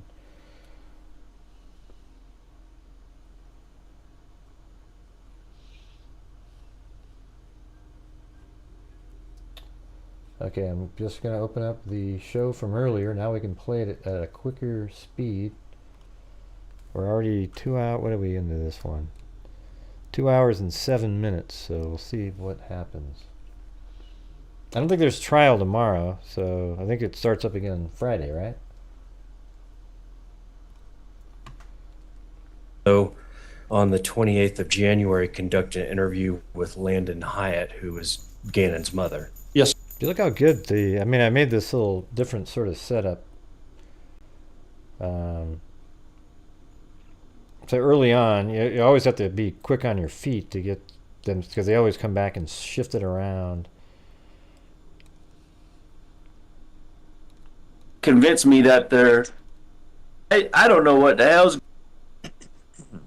Are they still doing calls here? Yes, sir. Did you then do a Google search for Quincy Brown? Did you ever have any concerns that she was having this crack in her mental health? Sucks how they turn off the show because then you have to reset up all the cameras. Oh, that's my Audio Technica mic. Once they come back. Look at the dogs. Be one of the lounge singers. Come right? on. Exciting and new. Come No. aboard. We're expecting you. The Love Boat. Yeah. When are they coming back? All right, here we go. Okay, but what? You turned me down. You know good and well. Anytime you've ever needed help, I've been there for you. Tisha, let's walk back through this now. Just to be straight up, okay? Try You took over $2,000 out of the bank. I'm trying 1.5 speed. Let's see. Elena's at school right now, so. Right, what's up? I can't ask you where our kids are at. Yeah, I think that's a fair question. Where's Harley at? She had to go to the doctor last night because she had a bad chest pain and the recruiter. She was 12 pounds underweight. Well, what hospital did she go to? Because the store could be listening and know where we're at. Tisha, I mean. No, I don't know. You talk crap about me. You treat me wrong. Where did I talk crap about you? I haven't said nothing to nobody. In your school, posting all this stuff, messages you sent me about how horrible of a person I was. When did these messages come from? Years ago, maybe? I mean. Her audio. No, when? But you know what? Posted to everybody. But what have I always said about social media? I don't give a crap what people say. People are just looking for a headline, okay? I'm tired of doing this, Albert. You should have talked to me about all the other stuff. I'm not. Oh, what other stuff, Tisha? I've asked you for help. I said, hey, me and Harley needed something. I've asked you for help. You turned me down. You know good and well. Anytime you've ever needed help, I've been there for you. Tisha, let's walk back through this now.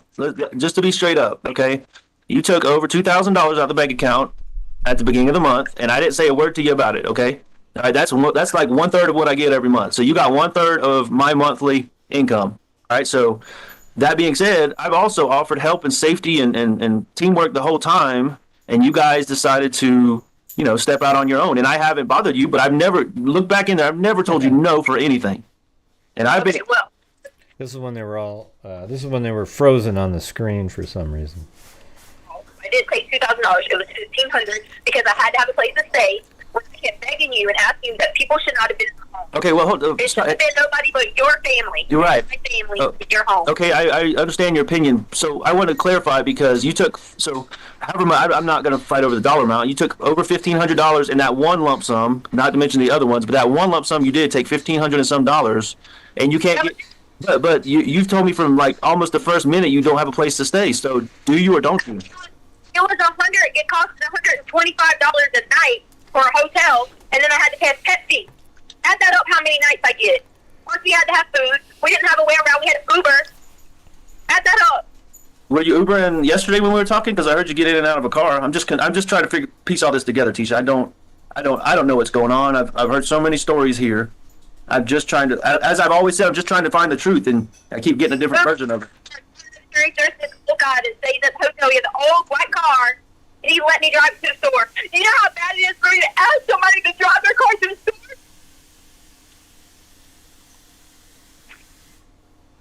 And in this effort to help you that I've been trying to do, you won't tell me where you're staying. Because you're not on my side. But you're not. You're, on my side if you're talking crap about me. Tisha, you're not on my side if I call you and I try to talk to you, and you can't talk to me for being around other people. That's not my side.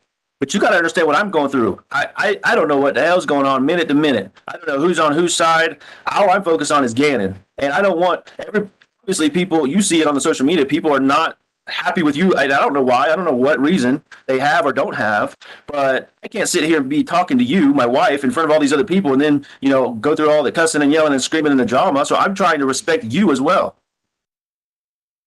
And I need that in return. I need you to respect me too. And that, but no. Okay, I've heard that you have not really said anything about me per se directly. Okay, but you did release some of those documents, or however they got out there. They're out there. Okay, but what I need you to do, you talk about respect. you know that's one of the most important things to me in my life is you respecting me, and you can respect me with the truth. And that's the bottom line. We have options to work through all this other stuff, all this other drama that's going on, but the truth is really at the options don't come into play until I get the truth. Okay. That's absolutely. And I know you're not going to like this, but that's a line in the sand that I'm not crossing. Okay. You already kicked me off my own car insurance and wouldn't even tell me. That's not true. My car, you kicked That's me not off there. That's not true, Tisha. You got an email. You got email notification the same minute I did, so you got notified. Absolutely. Why did you not talk to me about this? Well, on February 8th, I didn't get any kind of confirmation that 2 of my vehicles were deleted, and there's no one else that has access but you. Okay, so you tell me what the truth is. They were all getting put in storage. So if it was done wrong, then that wasn't on purpose. Okay, fair enough. I'm not. The insurance is not a point of argument to me. You have every right to call them back and put your, just like I did. No. That's right. You know what they said to me? You have me listed as ex-spouse, so I had to be on a separate policy. Well, exactly. Okay, because that's where we're at right now. That's the line in the sand. Okay, the line in the sand is we have a gap between us right now. Okay, absolutely. And I'm not gonna sugarcoat it because I don't sugarcoat it with you. Okay, we have a gap between us. You can put a label on it however you want to, but that gap there's no closing that gap. There's no initiating options or anything until we get to the truth. And I think I really feel deep down in my heart that we can work on this together. We do have options, but I think your list you sent to me is a great starting place. I think that is excellent that you're willing to at least talk about what options we have. Did you talk to an attorney? Huh?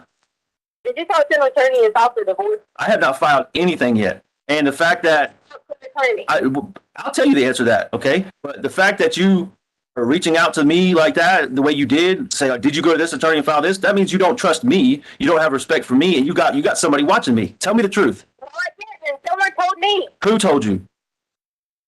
Do you not think it's all online in the social media that you told someone that someone posted it? Who posted it? Because I haven't told anybody anything about that.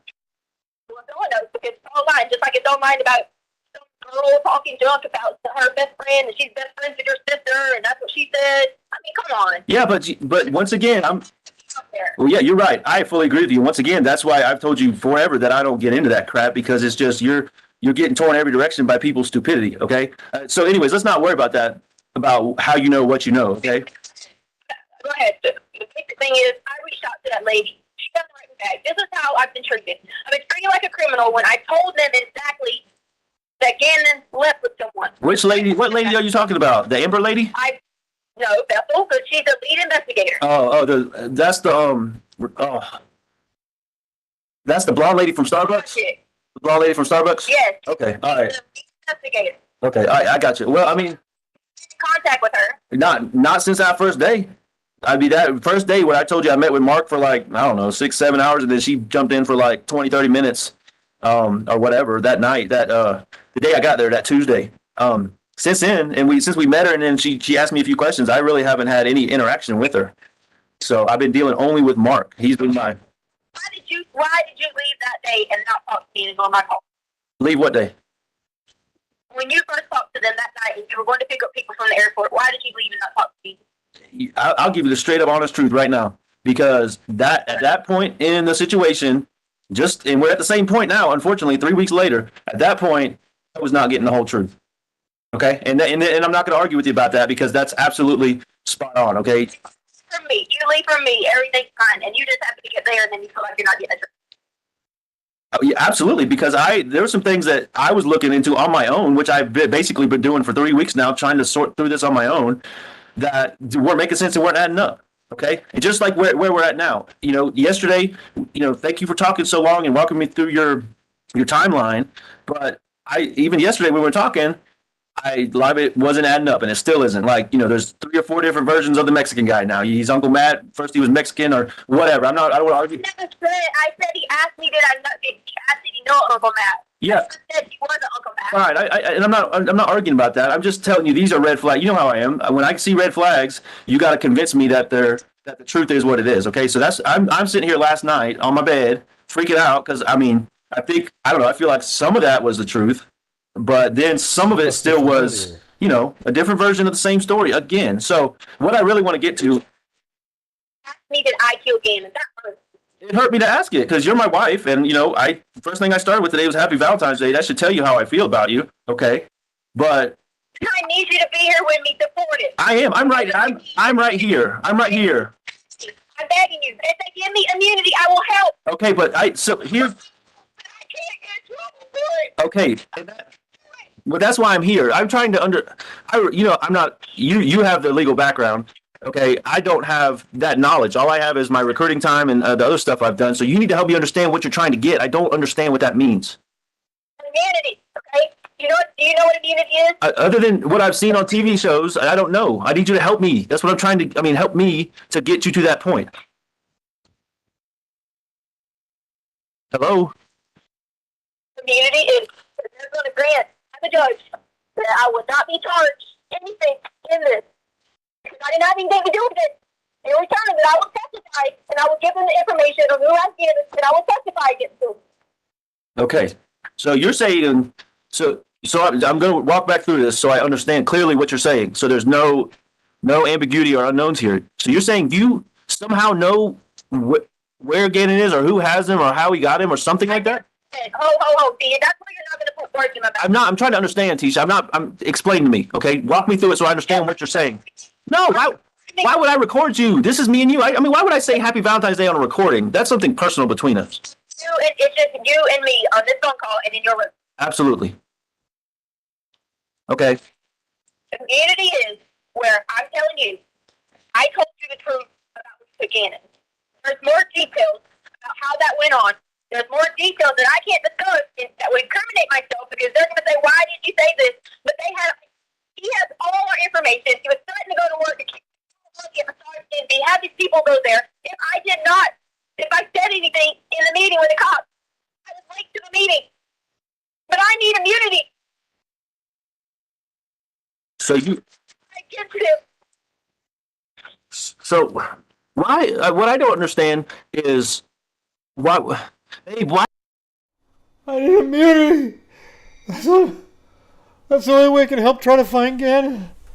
I'll tell you everything if I have immunity. Because I killed Gannon. And I'll get in trouble if I tell you where he is.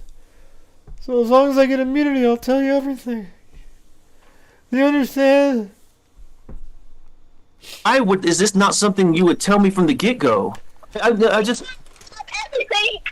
Everybody killed my daughter and everybody killed me. They knew where you were at. Everybody. They would do everything. Yeah, but Tisha, look at what you just said.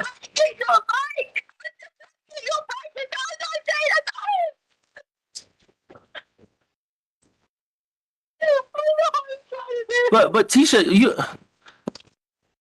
Tisha, What? I'm trying to understand. It's surprising you. I need immunity, please. If you no, why would I record you? What I'm trying to figure out is why your first thought, your first thought is what they may do to you and Harley, but something was already done to Gannon, and we're not worried about that. That should be the priority. Thank you to me and Harley. It was also Lena. She was there too. So the guy was there, was threatening you in the moment? The guy was there when the police was there. The guy was still there when the police searched the home? Yes. Where was he at? Where was he at when they searched our house? Anything until I get immunity. Well, babe, I can't promise you immunity. I can't give that to you. But I mean, you can ask. Yes, I can reach out to Mark and let him know that's what you're looking for and that you're willing to work with somebody. And you can also tell, what's her name again? Bethel. You can tell Bethel. Just say. She won't write that. Okay, well, you got you. They're gonna treat me like a criminal. No, I'm not a criminal. I don't kill people. Okay, I never said you did. You're tired of what? I get that. I have got it yesterday from him. Yesterday I got a message. What, did you send that to anybody? What? Where's the message? Can you send me the message so I can see it? Just if you email it to me or email it or text it to me so I can see it. I need immunity. They're gonna try to incriminate me.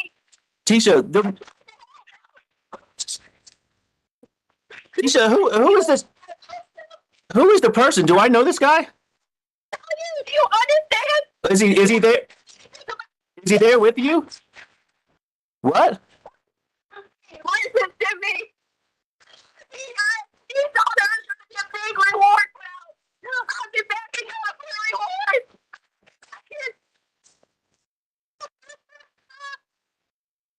So I heard there's a reward coming out. That somebody said that the neighborhood's trying to do a reward.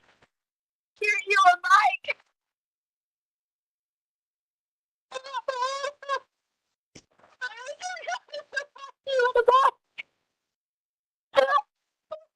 So but what happened with the bike situation? I don't think we ever. Okay, well, I told you I cannot promise that. Okay, that's not something I can promise you. I can promise you help or whatever, but I can't promise immunity. That's something that the investigators got to reach back out to you. They're on your side, and this is where you can go to them, and you can say, I know, I want to know, she is breaking out, and she is telling the truth.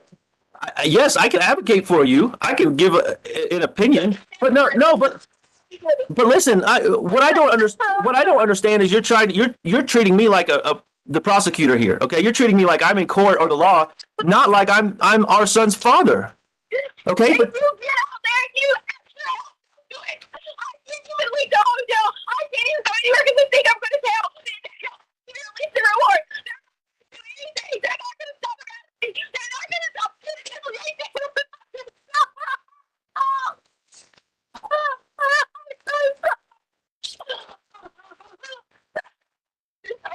I do too, but these.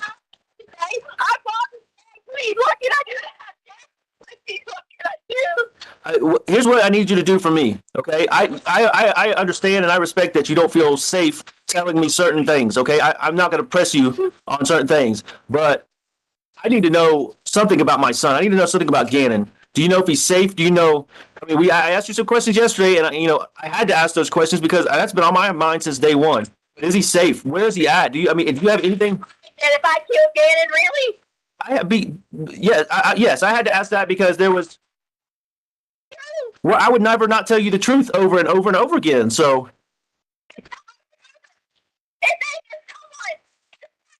Your life, everybody else's life. You're terrified. You don't know what to do.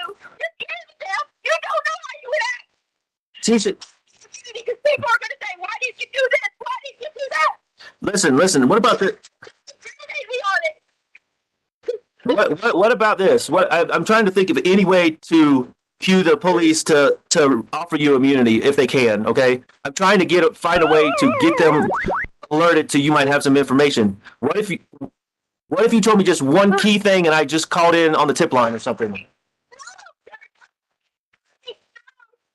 No, because it'll be anonymous. But they won't ever know because I'll do it. I'll be just some man calling in an anonymous Yeah, but tip. you'll know that she told you. I mean, the key here is to get Gannon in the investigation and then protect you if they're able. Nice try, Al. But But why won't they? Who is they? Why won't they budge? What is it about the money that's the key? It'll be anonymous. I'll know though. You better not say anything. I know you got some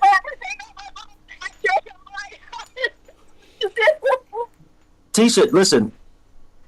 Despite how this has gone, you know for a fact you can always trust me, okay? I know you may be worried about your name getting out there from this information. I don't want anything to do with the media. Yes, you guys, I know we're doing the live stream, but we're still not at the notebook phase for this show tonight. So if you'd like to help support the channel, that'd be freaking great. I don't want anything to do with Facebook or social media or anything, okay? You know, because I've absolutely been off of that. That's why I'm saying I can give the anonymous tip if you just tell me something that'll help in the investigation, okay? That's the no. The police came. Okay. The police came.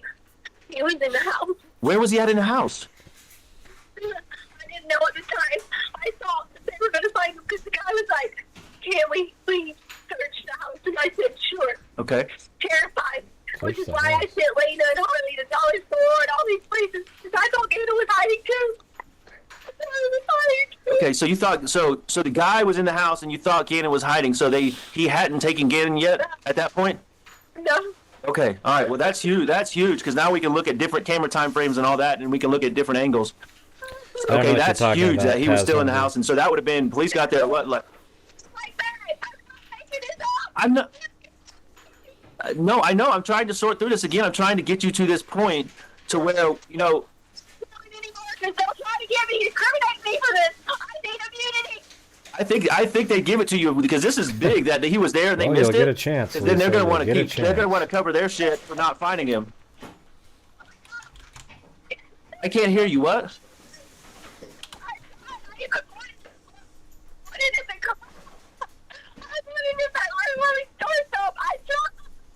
Man, she's You did just- what? You did she's what? a mess. Oh, you said you said what? What did you do?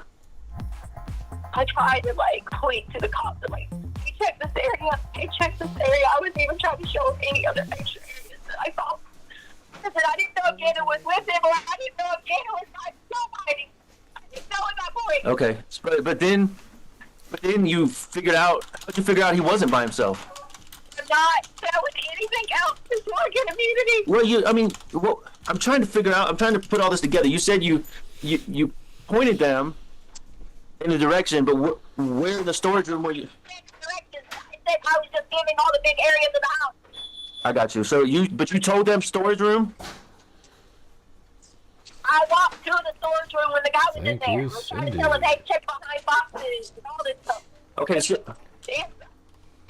I didn't want to make it think to be idea. They were trying to put my cops right here. okay, so what happened next? So the cops searched and missed it, or what? Tell me what. I'm trying to figure out what happened now. What you're telling me? Okay, what happened? Oh, that makes sense now because they showed the body camera footage, and the cop walked around and checked every single room, every nook and cranny. So that kind of reverses out what she said on this call. What happened after they didn't find him?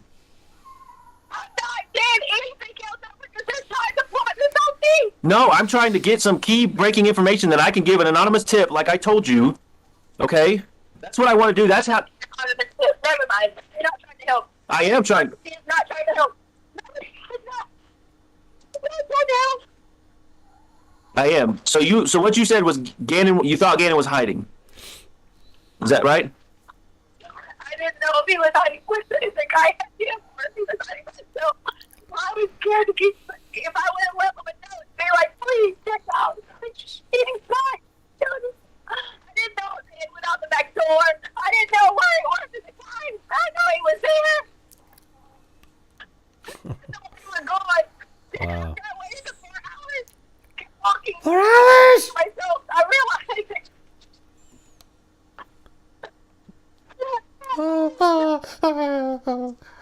I better don't do it now.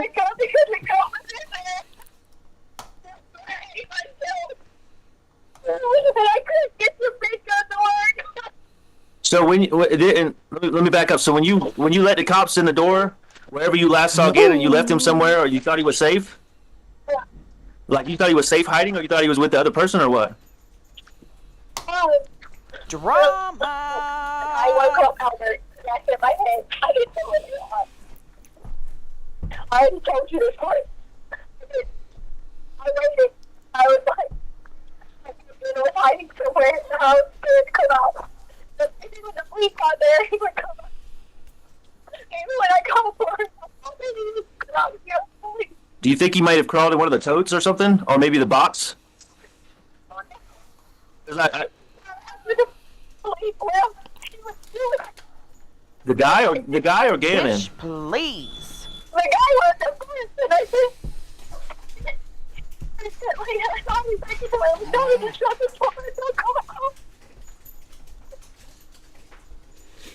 What, did they already come back? From, I was just trying to get yourself to work.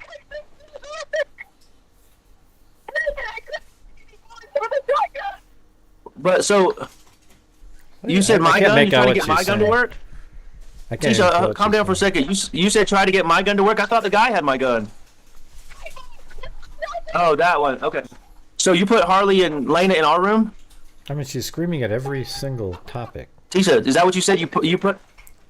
So you already had the assault rifle out of the closet at this point, and you. Okay, I know you always had trouble getting that thing to pull it back and get it loaded and all that, so that makes sense. Couldn't get it to work. So, Must have an AR-15. you're not going what? Or maybe. How does it? How is this? What is key about this that I can call an anonymous tip that helps me find Gannon? You can call in and get the community. I can give you the guys the ID. I can ID him in the lineup. I can give you his name.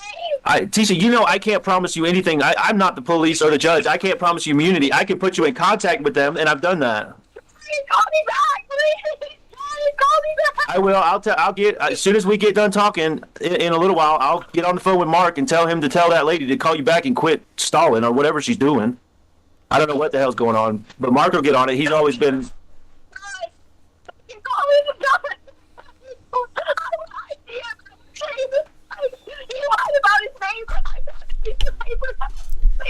Oh God, he sounds like me. Right. He's upset about me. There's something that exactly. She sounds just like you, Mary Lou. You can give me that can help fix this right now. Okay. I don't know if you're willing to. I hope you are. But if you give me the name of the person, if I know this person, that I can fix it right now. Okay. I guarantee you. I'm not gonna promise. I can't. Hey, Al, I didn't do it. I Who swear is to it so I God. can tell them who to be looking for to protect you? I can promise you that. Al, I didn't Tisha, do it. I can't promise you that. I know they will work with you. Okay. They will not. They will not work with me. I just need I need the person's name so I can get Mark and tell them to His go name is find that Eduardo. person. It's Eduardo. There's nobody here. I just need to know this person's name because if You it's too. if You're it's Travis recording or somebody me. related to Chance or You're somebody. recording me, Al. Is it Travis? Because I know you said he was abusive. They're going to try to incriminate me. No, they're not. I don't know. I can't promise you anything. Listen, I will fight for you and fight with you. If you're not You're involved, not. give me You're the not name. fight for Travis. me. You're never gonna fight for me. I'm gonna text Mark right now so you can give me a little keystrokes. I'm gonna tell him as we're talking so we can get this ball rolling. God, you're so dramatic, Mary Lou. Calm down. Listening to me, I hear. Nobody. That's me texting Mark right now to tell him to get Bethel to call you. I hear somebody hollering. Nobody's crying or hollering. Just like the other day when you said that, nobody's here. I'm standing here trying to figure this out and get a name. Where's everybody else at? What, like Uncle Jeff? He's getting on a plane and Landon and Aunt Veronica, they hit the road back to Dallas. And I think they're going to take Lena for the weekend because it's a 4-day weekend. So I'm here by myself, like I told you. They're getting Lena after lunch because she had a little lunch program going on. Okay, but that only matters if we can get this ball rolling. You could tell me this name, and then you can reach out to the police for immunity or help or whatever they can offer you, okay? Anything so I get immunity. They took everything I have. These people know where I'm at.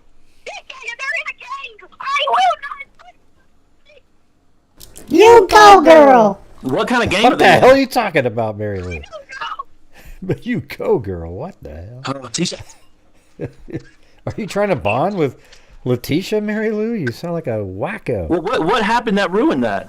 Well, she's nicer than you. Well, that's another part I don't understand. Is what?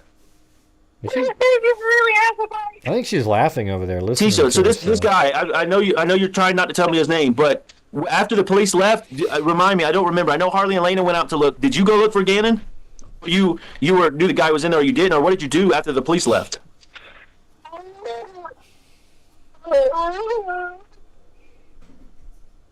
Tisha, did this guy kill Gannon? Did he kill him in the house, or did he kill him or hurt him? What happened? Stop asking me that. I need to know this. I don't know.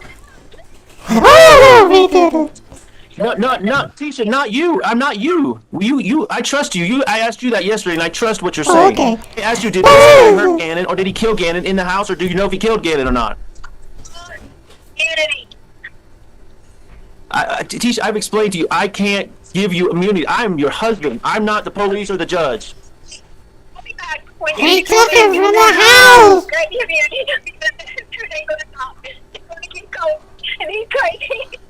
I want immunity, Al. Tisha, there's only one way for this to stop, and that's for me to get the information to them, okay, through an anonymous tip, like I said, I I will. don't have any information to give them. Just give me a minute.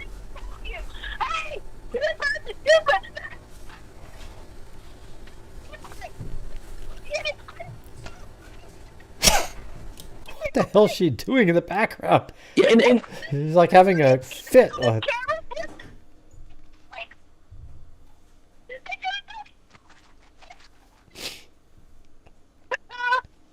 Tisha, I'm trying to fight for you here, okay? I made it clear I don't have the power to give you immunity. I have the power to help you. Call me back. Call me back. Oh my god, awkward. There you go, Ada. Tisha, they're not gonna listen to me, okay? They're absolutely gonna call me foolish. I am trying to help you. They're gonna look at me like a fool. Tisha.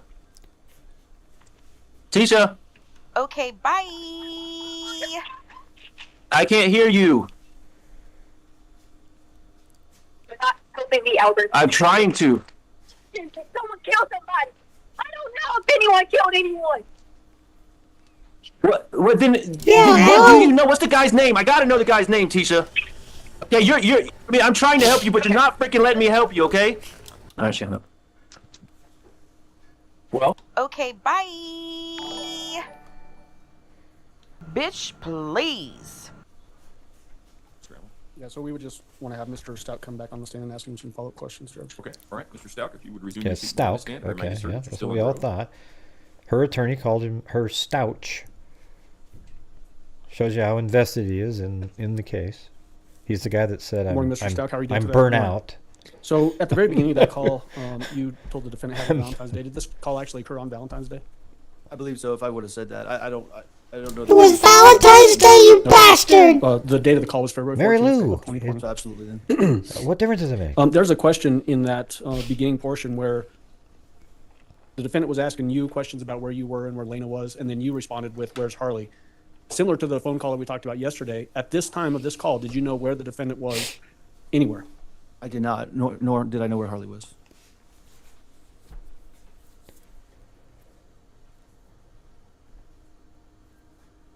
When the defendant started making statements about the guy was in the house when the police came, in your mind, was she referencing when the police first responded to your house at 6627 Mandan Drive? That's what I assumed she was referring to, yes. Did you have any independent knowledge of them finding a man in the house when they responded on that day? I did not, no, sir. Like I say, You, in that phone call, you also pressed multiple times for getting names or trying to figure out a way to identify a guy that she's talking about at the beginning. Did she ever give you a name or any identifying features of this person? Not in that phone call, no, sir. And then later on in the phone call, it changes into there's a gang that's involved. Did she give you any idea of who this gang might be? I don't remember ever getting that information, no, sir. Ever? I don't believe so. I'm going to move it In this forward. particular phone call, did she ever change personalities to a different personality? I was talking to the defendant the entire time. And so never changed voice inflections or No, anything sir. like that? Okay, thank you. So But then just a minute ago, you told me Hello?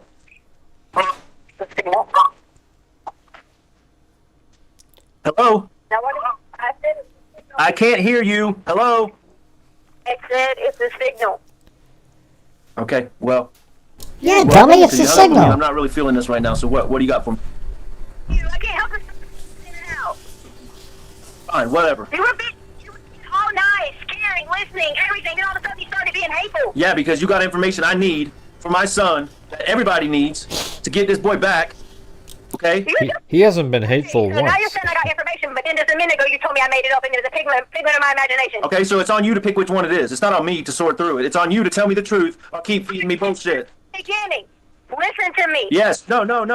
Let's start over. Let's get a new beginning here. Okay? Let's start over. Because if you keep going back this same path we've been on, I'm just gonna keep getting more pissed off and more hurt and more worried about my son because you've told me 17 different stories now. Start over and tell me who the fuck has my It's actually boy. been 18, Okay, but who's tell me a counting? name. That's the beginning. I don't care about Saturday. I don't care about Sunday. I don't care about the fucking truck on Monday. I don't care. Who has Gannon? That's what I care about. Who? Then I want immunity. What the fuck does that have to do with who has Gannon? I can't give you immunity. You call the police. You do what you gotta do to get yourself protected from whatever you're worried about. I mean, it keeps. Anyways, Do you want me, Al? Okay, the beginning is Do you want me? who has Gannon. Did you even call the guy to ask him about immunity to talk to me, did you? No, because I figured you'd call me back. I thought you was hanging up with me. Call me back. What is he? What can I? I'm not your lawyer. Okay. You're my husband. Right, and I'm telling you right now, you want immunity. You want this fucking immunity because there's no dude. That's awesome. It's all a fucking lie, Tisha. Prove me otherwise. Just like I told you with the rape, I'll get on my knees and beg for forgiveness if it's true. If it really happened, if there is this fucking guy out there, I'll on the media, I'll go out to the world and say I was wrong, my wife was right this whole time. But there's no fucking dude, Tisha. Prove me wrong. Prove me wrong. Yeah, prove me wrong. Was this an accident? Did something happen? Did you accidentally hurt him? Did you give him too much medicine? What happened? So what do you think happened then? Since you think everything I have to say is wrong, since I offered help, then what do you think happened? Well, I'm gonna tell you first of all, like I told you already, I was not home. That's what the problem number one. Okay, something bad happened and I wasn't there to take care of it. All right. So for the rest of my life, no matter what happens, I'm gonna blame myself for this because I wasn't there because I was trying to progress in my career, be successful, and all these things. Okay, I just wasn't there. That's number one. That's the first thing that happened. Number two, I mean, you told me a lot of things that happened in like a 12, 13, 24-hour period. You talk about blood, you talk about Gannon's foot, you talk about the burns. All this happened in a short time, and they were all accidents. Nobody's to blame. Okay, nobody. And you just panicked. Okay, that's what I think. I think all this stuff happened, and then maybe, I don't know, maybe there was a big accident. Gannon took too much medicine, or Gannon hit his head, or Gannon's nose was bleeding, or I don't know, okay? I'm sitting here trying to make all these theories up, but all these things are running through my head. He hit his head on the ground, he hit his head on the wall, you picked his fingers too much and he was bleeding. Whatever the truth is, Gannon did something and it was an accident. And then I just feel like because I wasn't there to keep it all together, you panicked. And then I don't even have a theory on the rest of it. Okay, that's what I think. I think there's absolutely no guy there, and I understand why that would be on your mind. I understand that. Okay, I'm not discounting that. I'm not making you feel bad if that's something you're trying to get through this and you made that up. Okay, you've told nobody that but me. Okay, so if that's not okay, screw the police right now. This is me and you. Screw the freaking police. They're not listening anyways. You know that. They're looking all these places, and you know shouldn't be looking there. Okay, so they're not listening to you. I'm listening to you. I just need to know what happened. I gave you my theory up until the one point where you panicked, okay? Whether it was too much blood, Gannon hurt himself, and you didn't know how to handle it, and you didn't want to call me because you were scared I might be upset at you, and I understand that. I understand that you've got this. You want to do so good for the kids and provide for them and food and clothes, and you do a great job at all that stuff. Okay, you do a great job at all that stuff, and I tell you that all the time. And you really want me to feel like you're better than Landon, and I tell you all the time that you are. Okay, I feel like all that factors into this, that something bad happened accidentally. Nobody's fault. Accidents happen, and that's what we would have told Gannon, the candle or whatever it was. Accidents happen. We could get new carpet. We can't get new children though. Okay. I tell you that all the time. We can't replace our children. We can replace clothes and carpet and couches. Who gives a fuck about that stuff? And you know I've told you that. If we smash the TV, who cares about the TV? Okay? An accident happened here of some sort. You panicked and freaked out, and then I just need the rest of the story. I just need to know where Gannon is, okay? I just need to know what has happened with Gannon. Is he safe? Is he hurt? Is he alive? Is he somewhere? Okay? Man, all I can tell you is if I was him, I'd be so angry. I wouldn't even be able to sound like him. I couldn't do that. Okay? I don't want to hear no more about this dude unless you give me a name, okay? So I don't believe it until you give me concrete information. My theory is this. That accident happened. You panicked. Now tell me the rest. I was there, Albert. I'll give you his name. I swear to you. Give me his name. name. When I tell you this part, this is why I want immunity. Okay. Okay? Okay. Okay? The whole thing happened. The cops were there. Yada, yada, yada. All that was true. You keep saying I said all these stories is not what happened. I really was truly thought that Gannon was going out every day.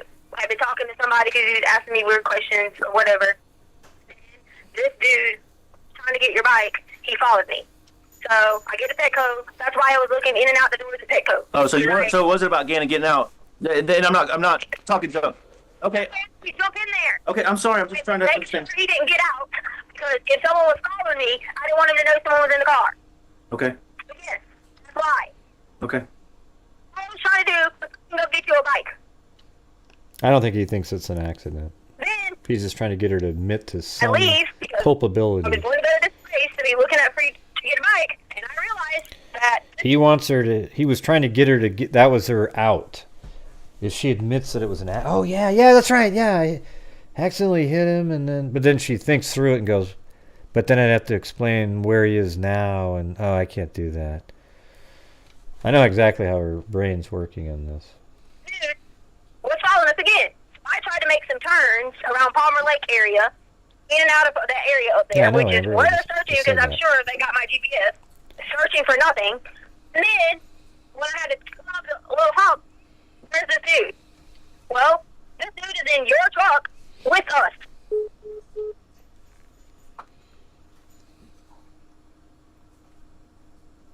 And just so that I'm clear, Mr. Allen, that was Exhibit 37, right? 37, that's Okay, all right, go ahead. Mr. Stout, can you come back? With the candle or whatever. Anything to go get that. No, sir. All right, thank you. Judge, at this time, we're going to move on to People's 38, which is a call on February 14th at 12:17 p.m. All right. Mr. Stapp, you can go ahead and step down. Look Thank you, look sir. how crazy. And Judge, this Chloe call is. is about a little over 21 She's minutes. so mean.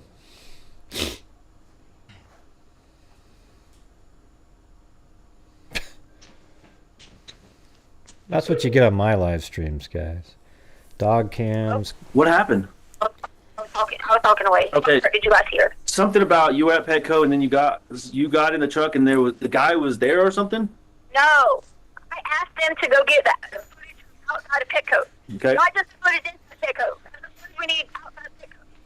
Because the guy had followed us to Petco, and as I was pulling off to go to the Palmer Lake area, I was going to go look at the bike, and somebody was laying down in the road, feel like they were, I don't know, going to kill themselves or some crap. When I turned around and came back the other way, and this dude gets in the truck with us.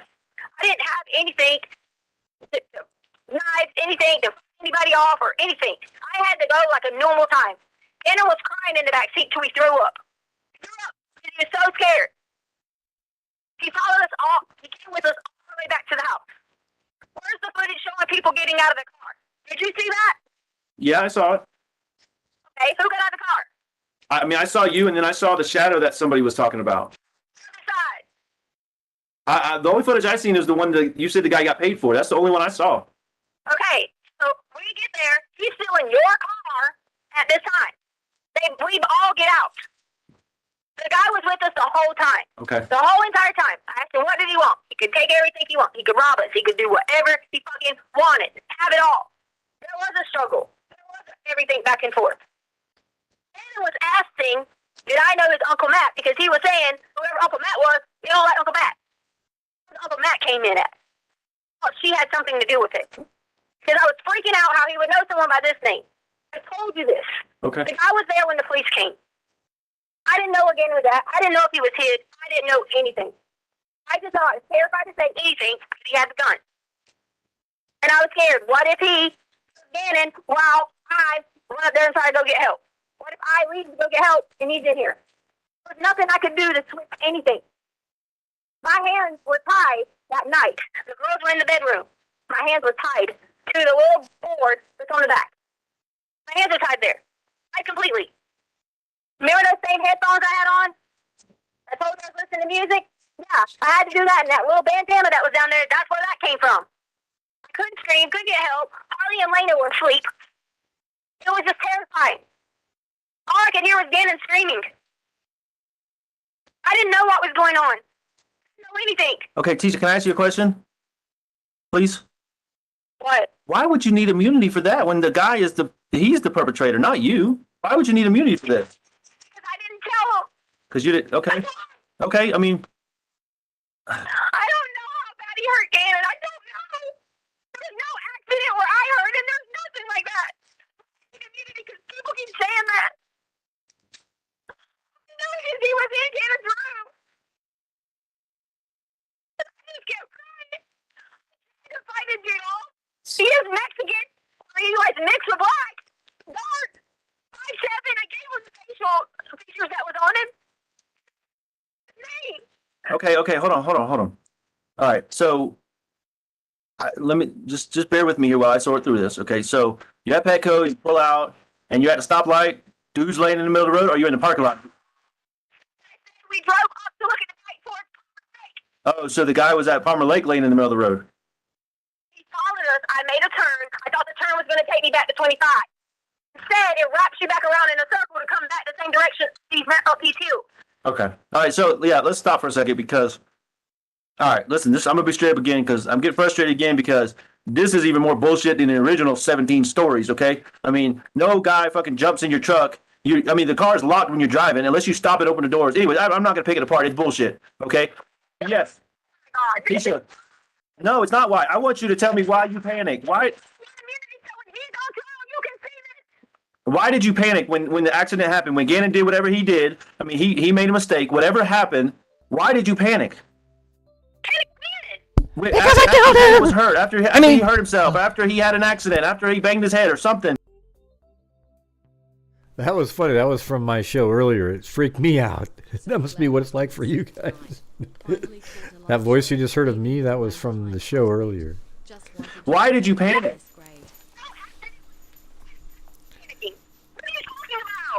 So, wait, well, you know what? So back to this Palmer.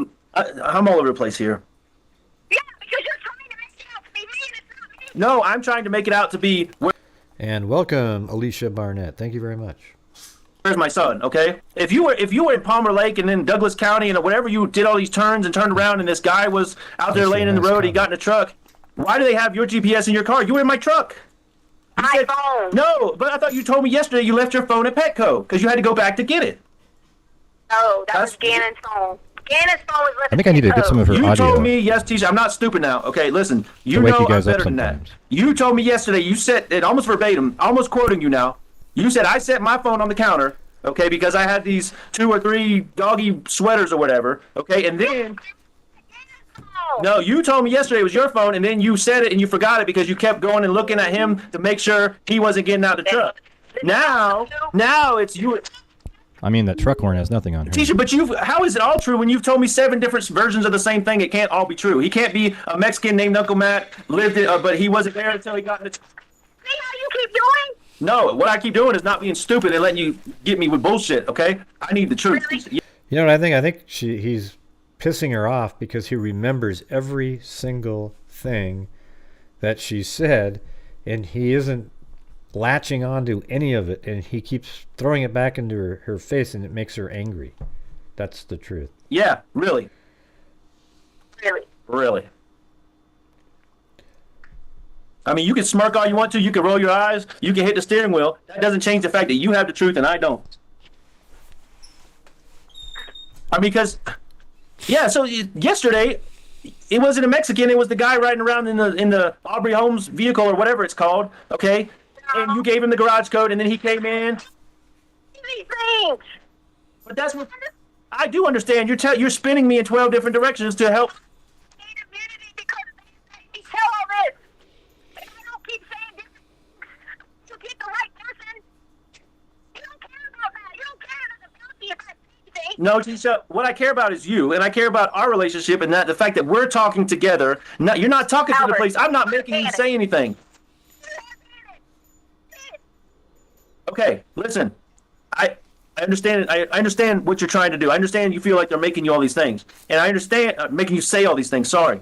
Okay, and the fact that you're having to say all these different stories because they're pressuring you, and I blame them completely. Okay, I understand that you're just in a bad situation because everybody's after you and you feel attacked and all these things. Okay, I understand that. But if you have any faith or respect in me, You know, actually, he'd make a pretty good, like, interrogator. You know, just a little bit more training, but that he remembers enough that, you know, he doesn't let the other guy get away with it, but kind of makes it seem like he's on their side, and, you know, we're on the same team. We're just trying to find the answer. You know, he'd be pretty good at that, I think. to me, you got to understand that. You know, I believe the truth is always easier than having to go 27 different directions, okay? And that's what I'm trying to work out with you here is just the freaking truth. We're not armed. Okay, well, who is he? Who tied you up? Who did this? You didn't do it. Who did it? Who hurt Gannon? Who has Gannon? Who wants the money? Who hurt you?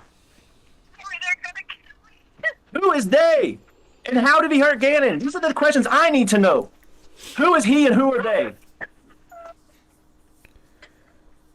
They first told Don't be mean to her, Al. Quincy Brown.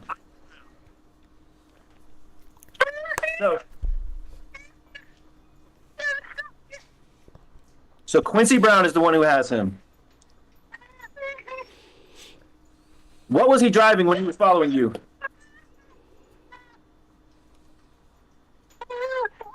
What was he driving when he was following you? What? A red car.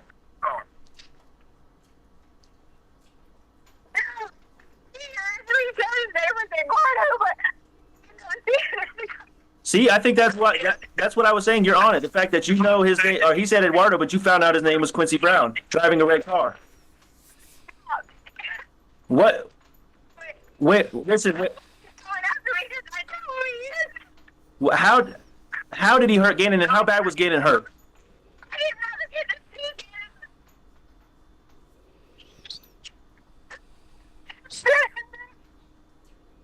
Say that again. You said. I can't hear you, Tisha. Try to calm down. When I came out, Gannon was gone. I just could hear him screaming. I couldn't do anything. So Gannon was screaming, and you heard him. You heard. Right.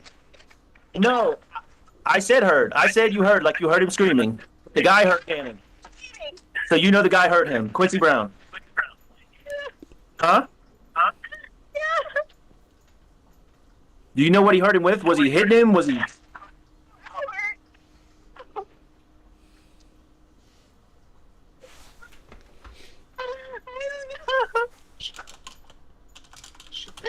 came back in there. He started taking boxes out. Okay, so I think you can hear somebody whisper stuff to him a few times. How do you know Quincy Brown? How do you know it was him?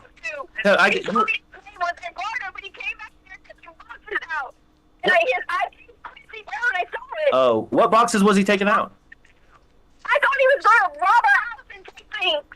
So he had an ID on, and what did you see anything besides his name, like a company or something? Quincy Brown. It was his pocket. He had his big baggy pants on, and in his pocket, the paper fell out, and on top of the paper was his ID, and it had his picture, Quincy Brown. Okay, all right. But what kind of boxes? What boxes was he taking out? Was he out of the storage room? What? I mean, what? In the storage room. Oh, you were in the storage. Do what? You did. That's the first you told me that you were in the storage room. He tied me in the storage room. I'm sorry, you were crying and screaming. I couldn't understand that part. So now I know you were tied up. You couldn't do anything because you were screaming and you had the bandana in your mouth. You were tied up. Is this after the police left and after Gannon and him were in the storage room, or before that, or what? It was after the police left late that night. I Okay. realized that he was staying in the house. Really laying in the room and told him to shut the door and don't come out. Okay. All right. So what boxes was he taking out of the storage room, or what? Okay, well, you brought that up, so that's huge. I mean, if he's taking boxes, what was in the boxes? I'm just trying to sort through all this, okay? Empty boxes, okay.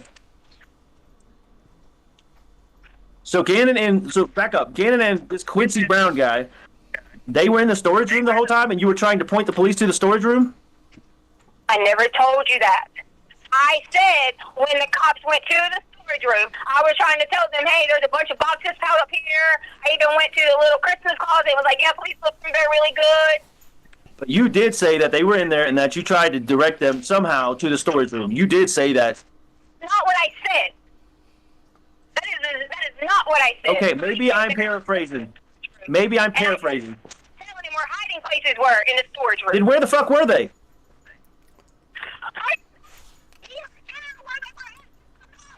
It all is relevant. Where were they at? You said earlier you heard him scream from the storage room. Okay? Where were they at? There was no screaming when the cops were there. What are you talking about? You know, honestly, I'm kind of getting fed up because you know what? Yesterday, in the 3 previous versions, okay, it all happened in Gannon's room. Now it all happened in the fucking storage room. Make your mind up. You banged your head on Gannon's table. You were raped in Gannon's room. Gannon was beat up. He was high-fiving the guy. He was jumping on him. He was loving him. Uncle Matt, he was a Mexican. It all happened in Gannon's room. Now it happened in the storage room. God damn it, Tisha, make some sense out of this. That is before the police got there, Albert. What time did all that happen? What time did that happen? You asked me about the police got there. Tisha, to me, this is all bullshit because none of it makes sense. None of the timeline adds up. Every time you tell it to me, there's more and different details.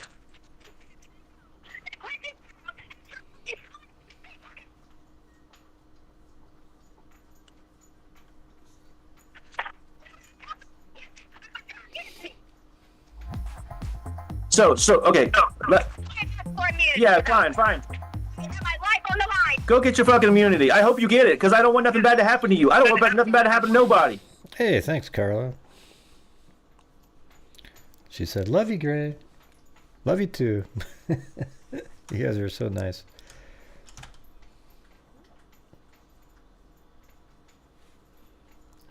I want my son back. I'm trying to help you get him back. So at what point did you call the police? The guy was with you. He was in the house. He was just letting you call the police?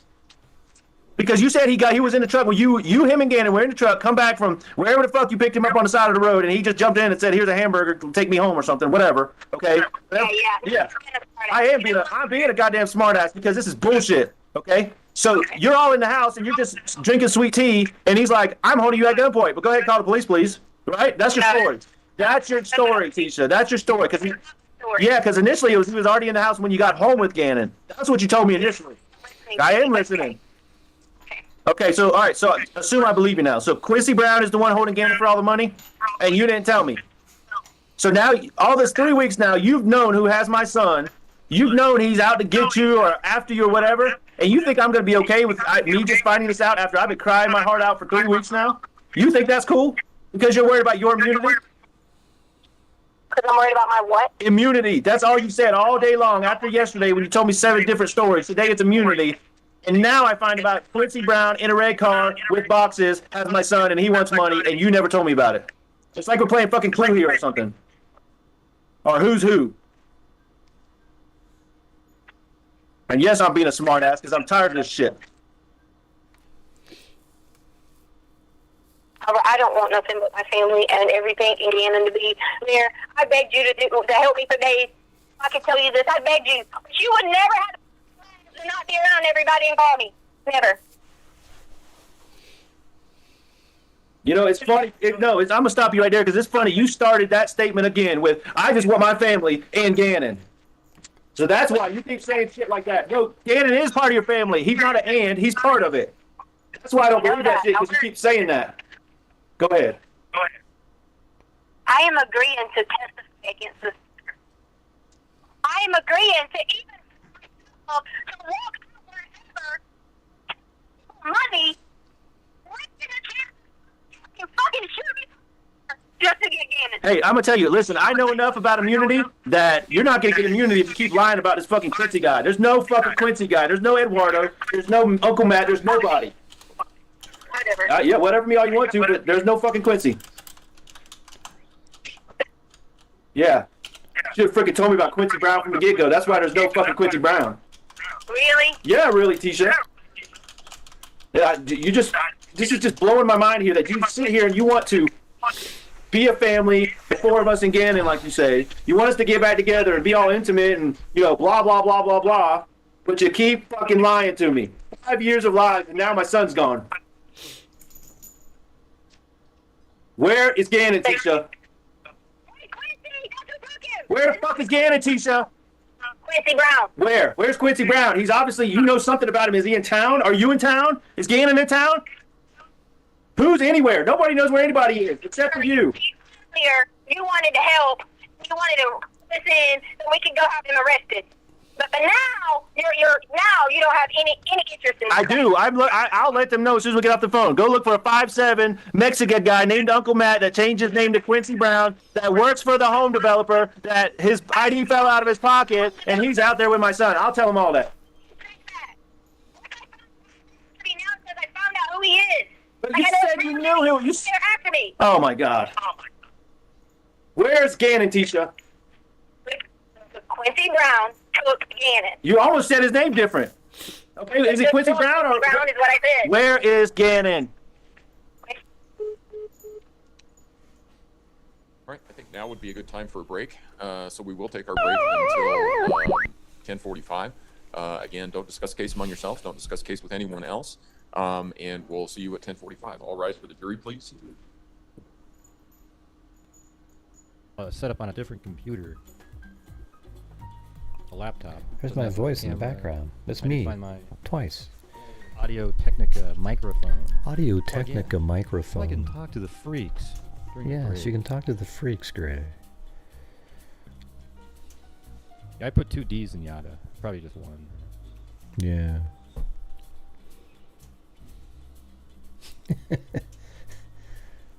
No, Mary Lou is not up. I did get Mary Lou to work over there. I can't tell. Hold on. Is this it right? Hello? I am here too, Gray. I am here. Yeah, Mary Lou suck. No, you're Mary Lou.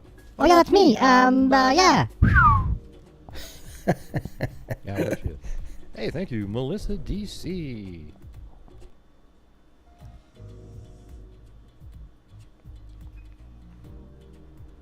Look how small Chloe is. She only weighs like 3 pounds.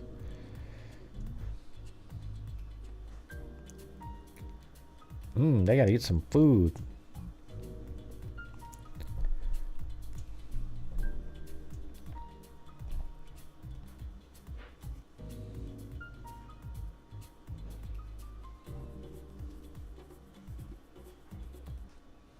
Because all they care about is trying to public.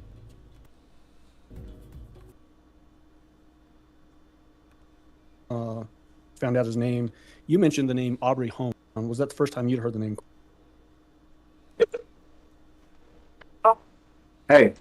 Hey, Are you ready now? Are you ready to talk to me? I have been talking to you. Okay. I have been talking to you, Al. Where's Gannon? I told you everything. I didn't see Took Where's Gannon, Tisha? The guy named Quincy told you. No, don't tell me fucking Quincy Brown. Tell me where Gannon is. There's no Quincy Brown. There's no Quincy Brown. Where is Gannon? Where did you take Gannon?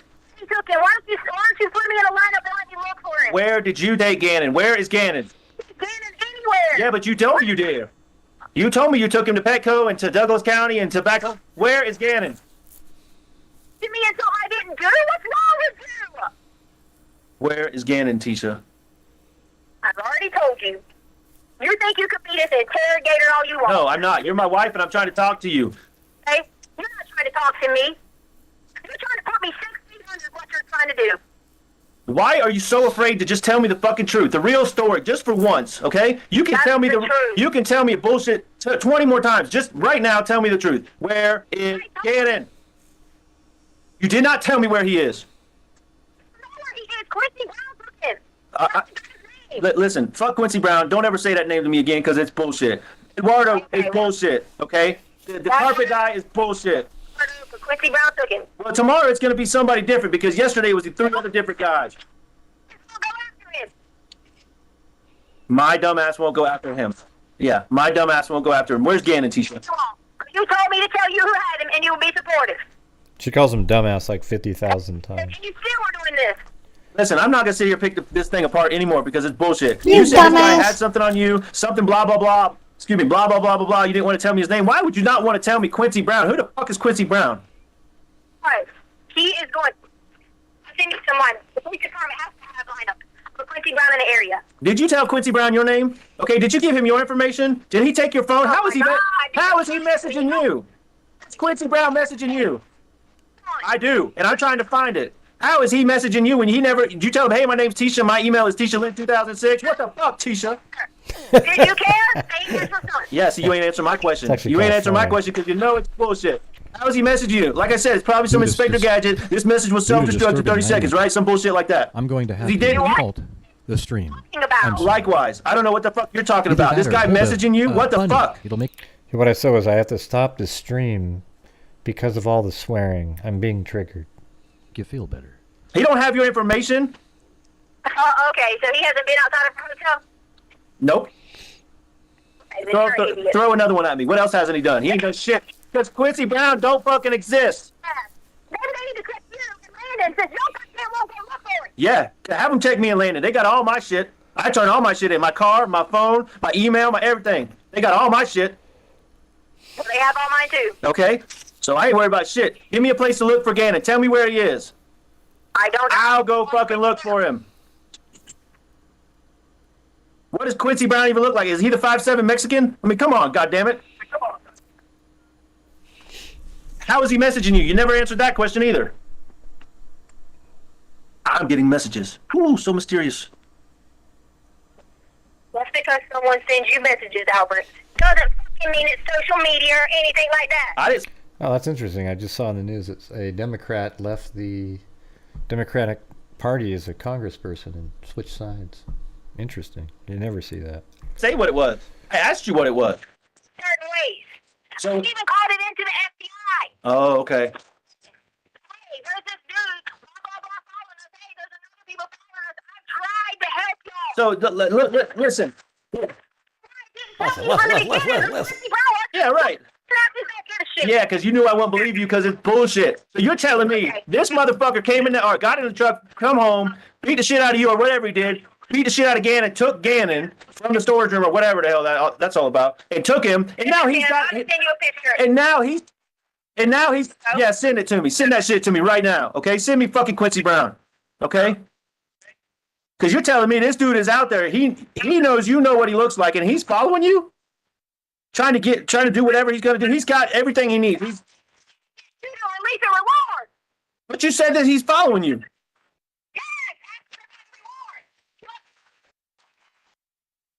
When are you gonna send me this damn picture? Sent it. See? Dark skin, mixed, it's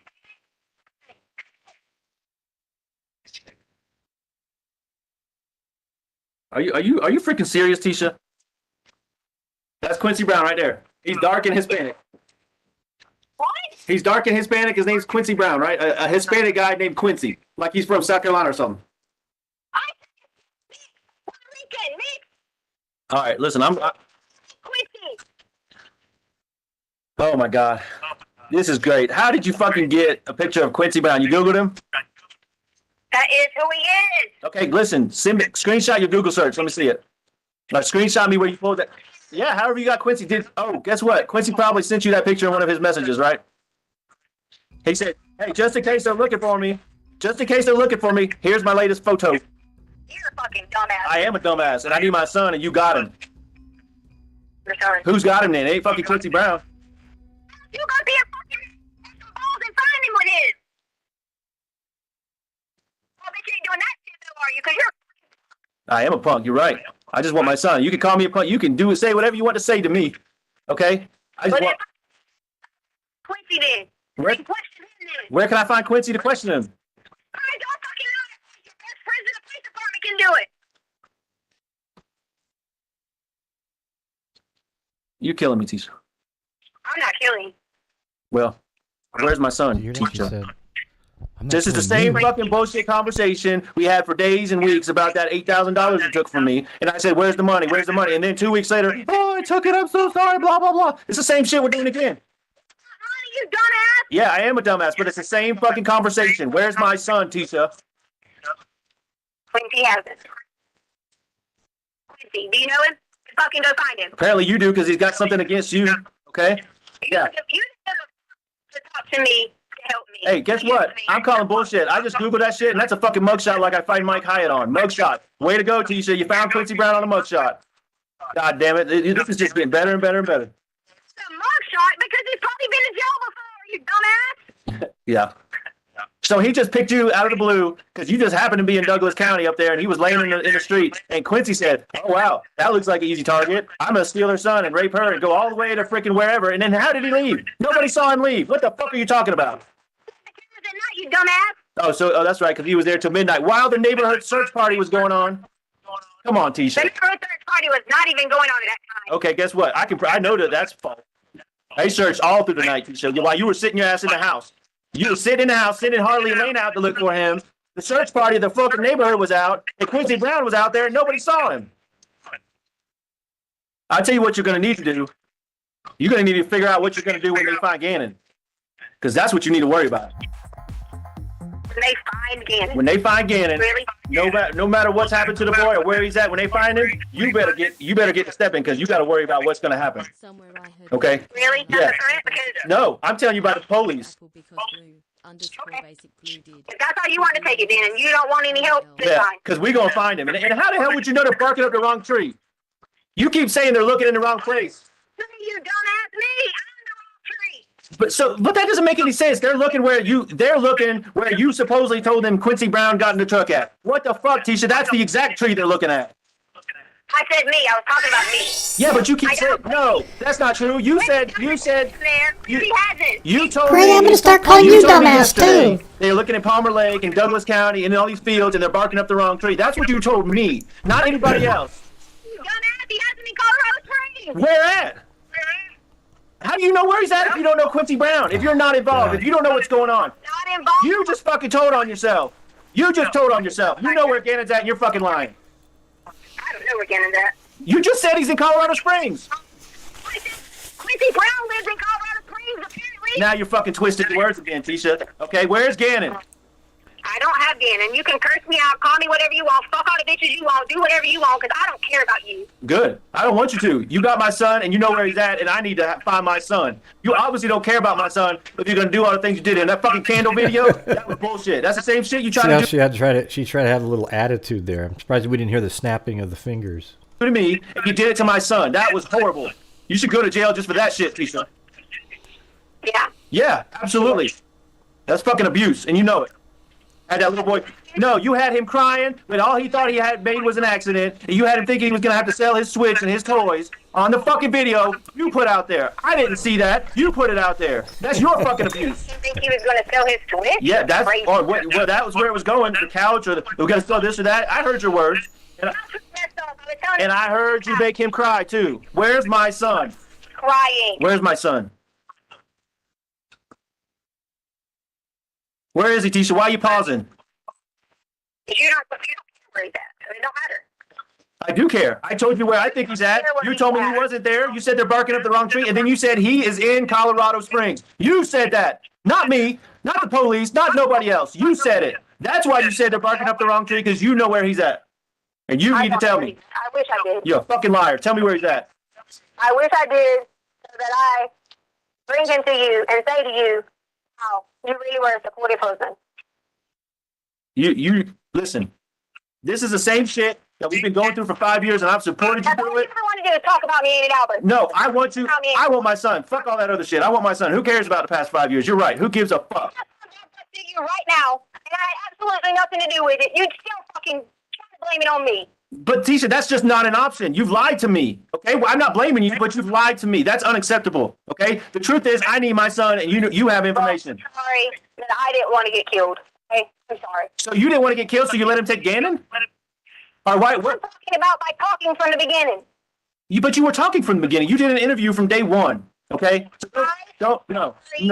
I didn't want to get killed. I didn't want everyone I knew to get killed if I started talking and Because of some fucking random Quincy Brown, okay? Come on.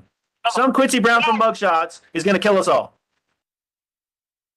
Have you looked him up?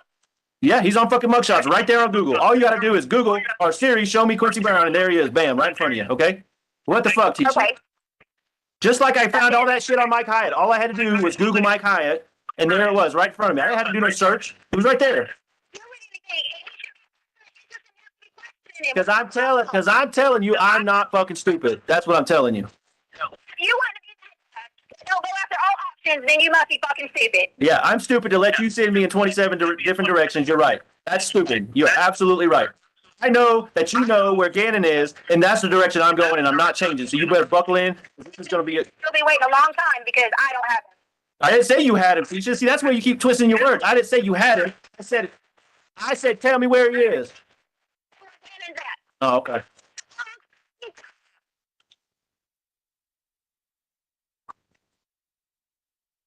Damn time. Okay. Because don't him.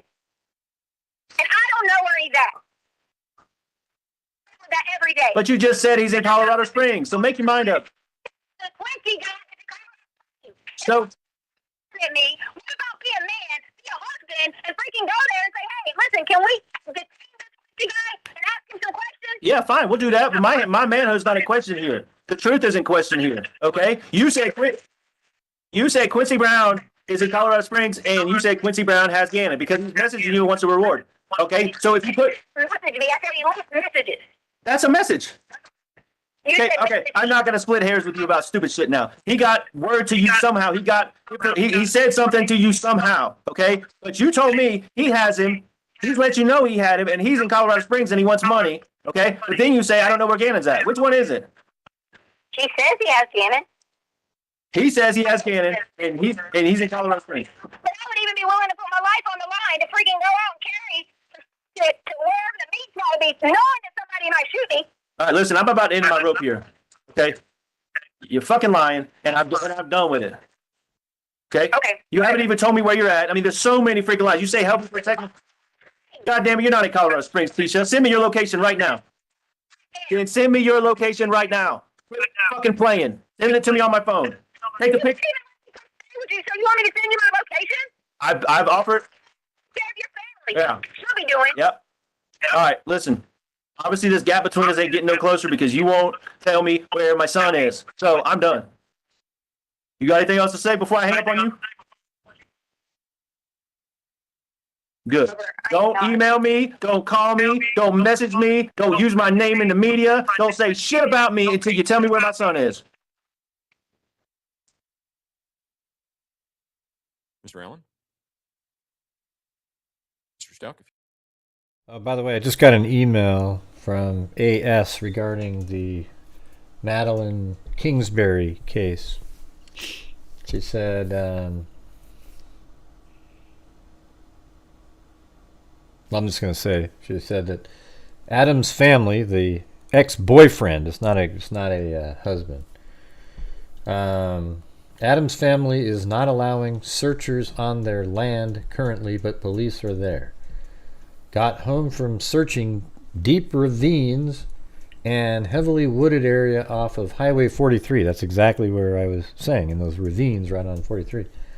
Many searching on side-by-side drone teams of people, horses, dogs. The Amish community's helping too. Still no luck, and the terrain isn't easy as it's wet, muddy, and through bluffs. Private property is a big issue, and we came upon lots of fences and hunting traps. I came home today with mud and briars up to my knees. Madeline was distraught days prior to going missing from his controlling and narcissistic, obviously, behavior as they were separating. There's speculation he hid her body on the family property, so it seems like searchers are simply eliminating the area where she isn't. Oh, interesting. Huh, that's pretty interesting. If you'd resume your seat in the witness stand, remind you, sir, that you're still under oath. See what you get on this channel, guys? Updates right during the show sometimes. Mr. Stout, in that and thank phone you, call, Jennifer you made a Epic. comment about the candle incident and that the defendant was doing the same thing to Gannon that she did to you. What were you talking about there? Manipulation. Meaning the defendant manipulating situations? The defendant manipulating situations, as I witnessed in that video, her doing to Gannon. There was, sounds like potentially the defendant sent you a text message to tell you who this Quincy Brown was. Did that happen? In that phone During call? that phone call, yes, sir. Try to pay attention to what I said, Rebecca. Quincy Brown? I believe I did on the spot, yes, sir. And what did you find when you Googled Quincy Brown? Exactly what I referenced. I call it mugshots, but lineup.com or mugshots.com, whatever it was specifically. But his face next to a bunch of other people that have been arrested. Was that essentially a sex offender that was wanted in the Colorado Springs area? Yes, sir. Did you ever have any independent knowledge that Quincy Brown was somehow involved in Gannon's disappearance? No, sir. You asked the defendant in there, or actually the defendant, I'm sorry, said that she was in Colorado Springs. Did you know where she was at that time? No, sir. Did you think she was in Colorado Springs? No, sir. And then similar to the other calls, her personality that she was using in that phone call, was it consistent with the way you know her? Absolutely. Did she ever change into a different personality? No, sir. All right, thank you. We will move on to, Your Honor, People's Exhibit 40, which is another recorded phone call, February 14th, 2020, 1:21 p.m. Okay, I'm going to hit pause here really quick. Check this out. That's where his father lives. Right there. And guess where it is, everybody? There's Highway 43. It goes down like this. And eventually ends up down in that area. I mean, I put a pin over by this bridge here earlier. But look at that. I almost looked that up earlier, but I forgot to do it. Where the family lived. See if there was a direction. How crazy, though, huh? Jesus. So on that property. Oh, boy. Wow.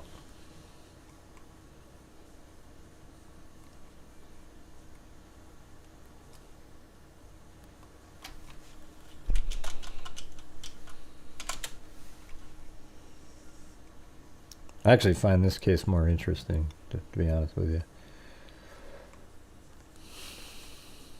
Okay. Alright, let's get back to the... Maybe I'll look some more stuff over here. Then step down. Thank you, sir. And this is just short of 16 minutes, Judge. Okay.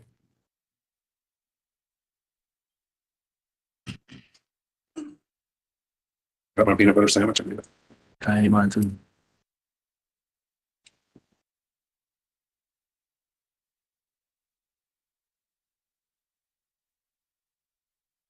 Hello? Are you still alone? What? Are you still alone? Yes. Okay, here, you asked for one more chance. Here it is. I'm going to shut up. You just say what you got to say. I ain't going to say shit.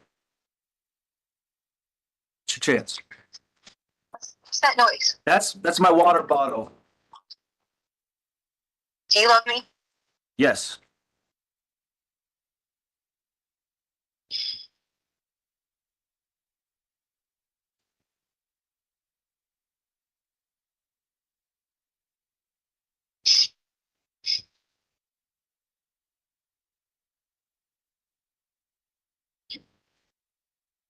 Oh.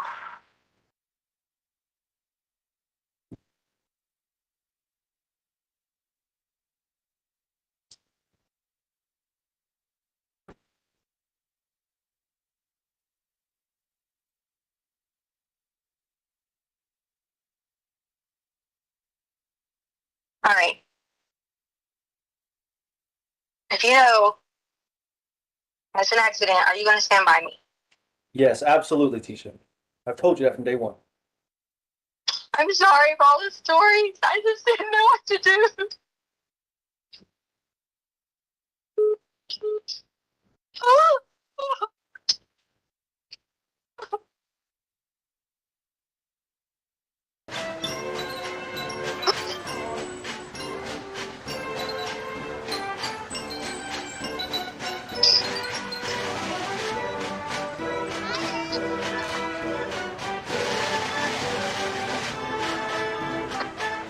So we were going to get your bike.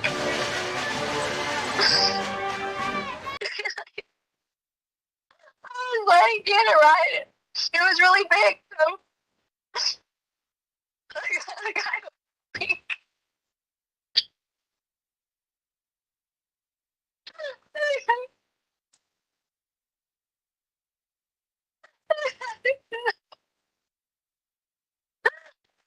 You fell off of it. It hurt bad. You know so much about like heels and stuff. What? I didn't hear you. What? I said when he fell, he got hurt because there was like concrete and heels and stuff.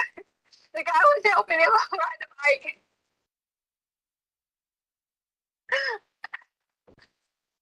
Who? Who was helping? Quincy? He just happened Tisha, to be there babe, helping? how bad did he get hurt? He was bleeding. Where was he bleeding from? His arms, his knees, his head. So his head was I bleeding? thought he had blisters from a fire. And this, oh, God. He promised me he was going to come back to his house and get some bandages and call 911 because we had accidentally left him all in Petco. Huh? You swear, I swear to God, Quincy's real. So what happened, baby? I didn't know anything hurt. I was supposed to call 911 because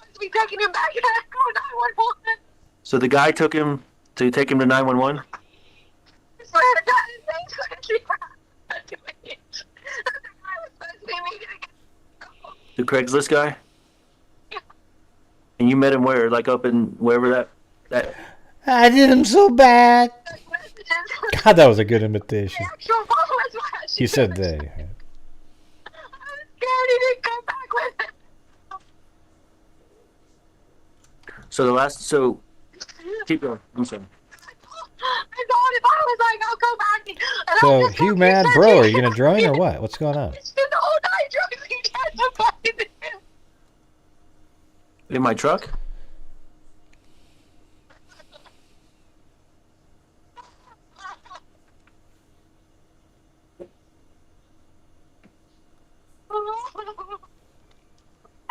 Sure, I'm sorry for these stories. I just didn't want to do it because I didn't want you to hate me. Why would I hate you if it wasn't your fault? Bitch of him. And he was bleeding from his head. This it was an accident. Okay. So start over. This is really hard to hear. Okay, but so you left Petco. You don't talk to me like that. Where you going to go down this road and chastise me and tell I'm not. You're telling me the truth now. Okay, and I believe you now because this. Thank you for telling me the truth. This means the world to me. And You still want me? where was this at? Like what exit? You mentioned the exit yesterday. What exit was this at? It was like 163. I don't know. It's on my phone. Okay, so if you can reach out to them and then give you your phone, then they can find it, right? Can you think of a landmark? Just like help me find him, babe. Just help me, because I can go search. I can go right now and search. That's the only reason I asked for immunity because I didn't know it was an accident. And I wasn't trying to cover up anything. I was trying to figure out why he took him. If I said something like you saw it hurt us in the house or something, they would start looking for him.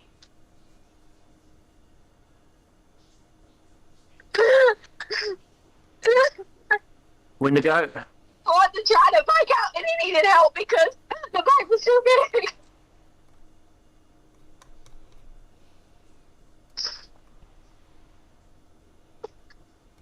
And you want to know why I've been gone? Why my car's been in that direction? I've been driving up and down there all the time until they took my car.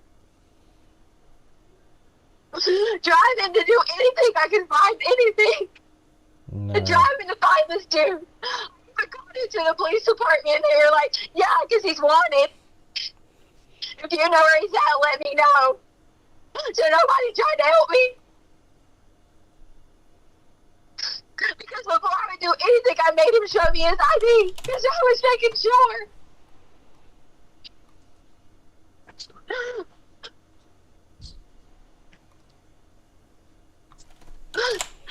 So busy through the bike today, that's all.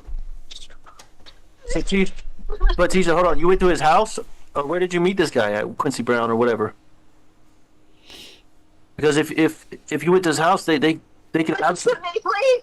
I'm listening. I need to tell you. Okay.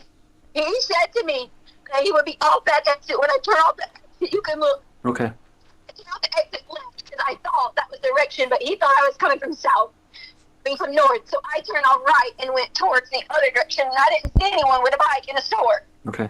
So there was a store. He said there was a store. I said I didn't see anyone with a bike in a store. Oh. So I went the other direction. I got you. When I went the other direction, I see him with the bike. And I said, hey, there's the guy with the bike. And I made him show me his ID. And legit, we talked with some kind of biking. And this was a tour bike. And I got a little nervous because I said, why would he have some tour bike and he's trying to sell it? You know, like, I was asking him questions like, did you not ride anymore? Did you get hurt? You know, like these stories I was asking him. Then I realized I didn't have the phone because I had left it at Petco. So then, Gannon was like high-fiving him and talking to him and stuff like that. So I assume, you know, nice guy.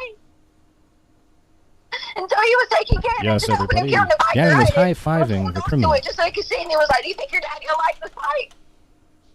That was a big twist in this case. Then the next thing you know, whenever they like both slid, he slid with Gannon in the bike. And Gannon That was pretty funny, Gray. like not necessarily tumbling, but sliding down and he hit his head. and I ran over there. I was just crying out because I didn't have my phone.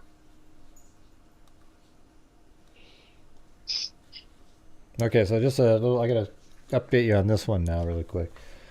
Now it's a 50-minute drive from. So that would have been 10 o'clock in the morning. So we get there. Let's just say 11. Almost 11. And then if you left immediately, you'd be home at 12. So that means there's like an hour and 40 minutes of time where he could have driven here and on this property spent like an hour and 40 minutes doing something, then got back in his car and then drove all the way back home by 1:30 or to her house at 1:30 and put the car in the garage. So there you go. So that kind of narrows that time down a little bit. Is that awesome? That's crazy. He was like, I live right up here. I'll go take him and we'll go. And you no, it's 50 minutes one way. I'm just still sitting there crying and crying. As long as you're crying, it's okay. Okay, cool. So there's an hour and 45, 1 hour and 50 minutes missing. That's why I've been adamant about you finding this news.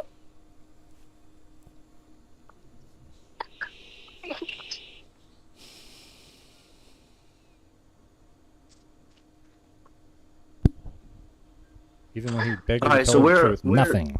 So you got off exit 163? Garbage. No, it was whatever county line or some shit like that was Oh, called. that County Line Road or whatever we always take.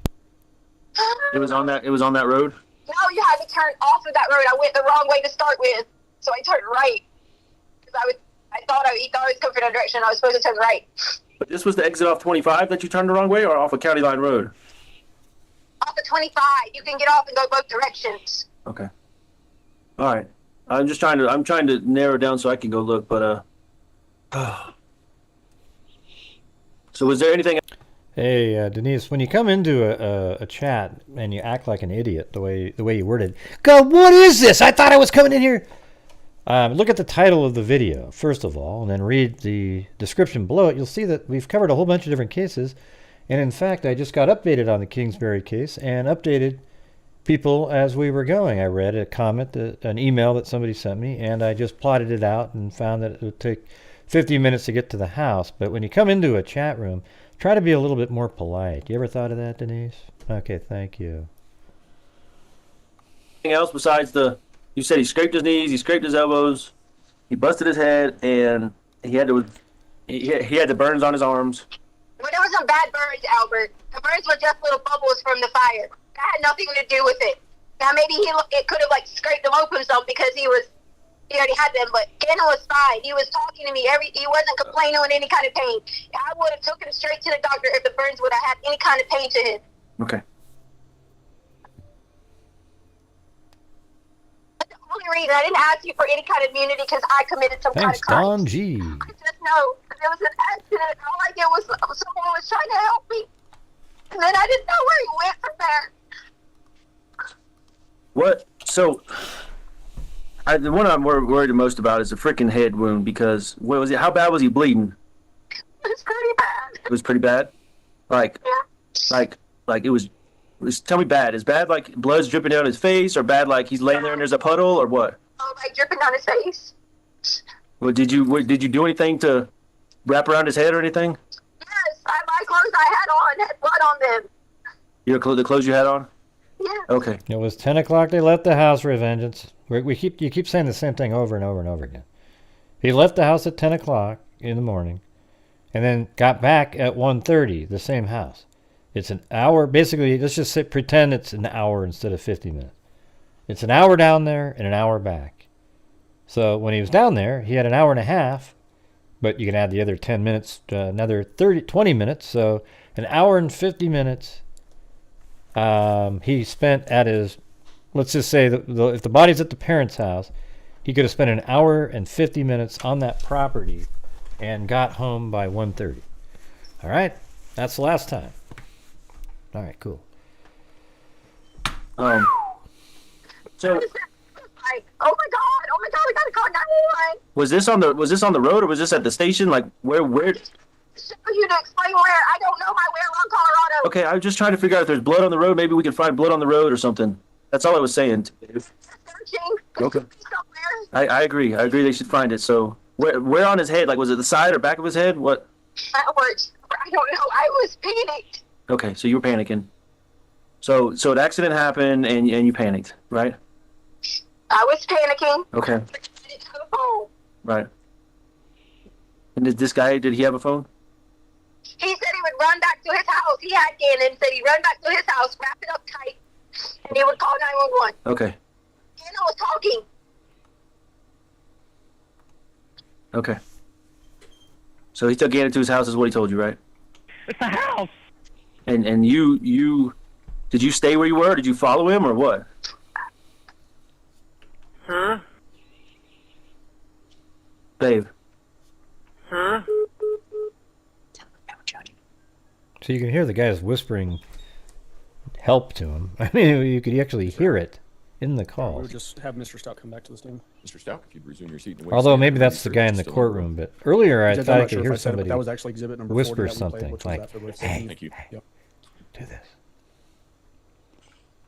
in the middle of it. Mr. Stout, in this particular I think phone that call, time it was the guy, the you hear the attorney. defendant sounding potentially like crying. Did that sound like legitimate crying to you? It did to me. You made a comment that you're telling me the truth now. Was that an honest statement to you, or from you, or was this you trying to get her Trying to get her just to say talk? something. Yeah, more of a tactic to keep her going. Right, exactly. The as you're talking to the defendant in that particular phone call, was her personality consistent with the way you knew her personality? Yes, sir. Did she change it to any different personalities during that phone call? No, sir. All right. Is this the first time in this phone call that the defendant I don't know. There's some her to have any severe thing.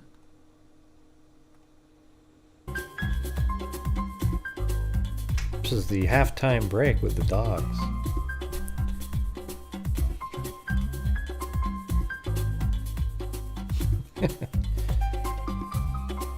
With their hedgehog.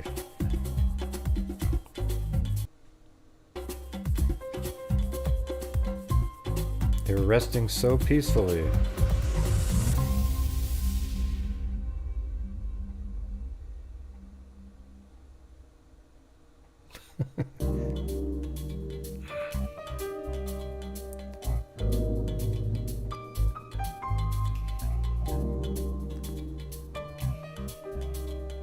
What about me, Gray?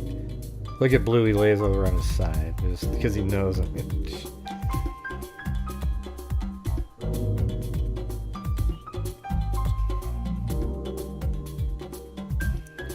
Oh, it's 1 1/4 speed.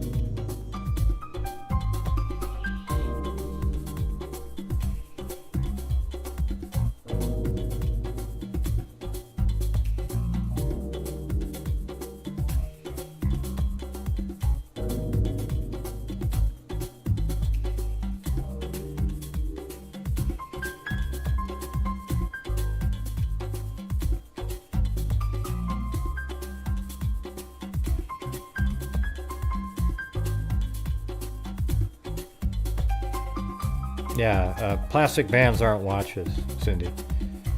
The super sleuth Cindy there, she's just...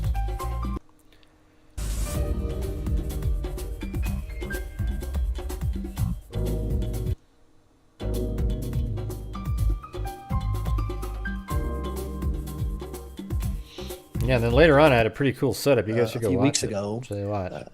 Down in here. From one time, and he's... Back to our office, started doing a regional and state So we search. for finally missing had people children. on the screen. Never found anything statewide or region-wide.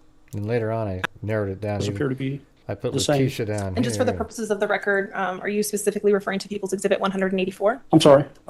Yes, I am. All right, thank you. So, anyways, you guys have to go back and Just watch. with my initial investigating patrol-related crime.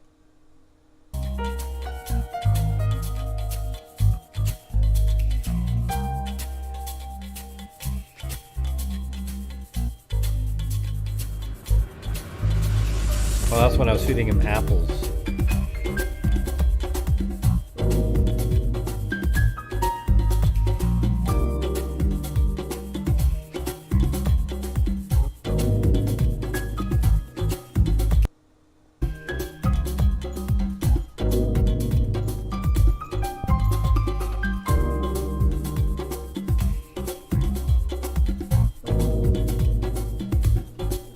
Yeah,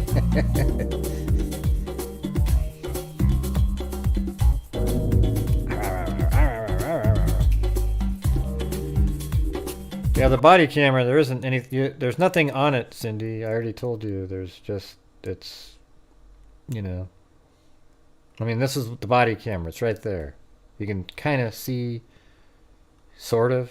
That's it. You know, you can see like people's legs. That something down there, sir? Yes, ma'am. Can I show you And that's more all about they gave this? us on So the I just didn't screen. want to step on the cutter, the box thing. I think I mean, it's worth. It might be worth you to go back and listen to it. Okay. I know you probably gave some of this information to dispatch already. I think I'm about but can you done. give us a description of him from? I've been on YouTube for 12 hours today so far, so I think I'm just gonna call it a night. Tired. That's a little too long, I think, especially when it just dies down so dramatically. So we're gonna do the let's see, what do we got? Thank you to Kathy Chapin, Kay Mead, Jessica Miller, Donna D, Lane Dune, Kathy Friedmaker, Allie Cake, Mar McIntyre, Jeffrey, Who's Our, Lisa Taylor, Traveling Teresa, Marie Crossley, Callie Gal 3, Lanky Tor, WNC Granny, Amber Maiden, Snarky Cinderella, Debbie L, Tawny Lee, Annabelle Stealth became a new member, Jim Lon, Eugenie, Danielle, Matthew Ludovico, Adniram, Danielle, Frazzled Cat, Lisa Taylor, Scout and Dude, WNC Granny, Bama Forever with the cat eye, thank God. Saved the night there. Lori Will, Georgina Stoliker, Miskus, Amy and Todd Stakely, Robin Berardo, Lisa Taylor, Cindy J, Jennifer Epic, been here 2 months, Alicia Barnett, Carla M, John Dunn, Jennifer Epic, and Don G. Then on PayPal, there was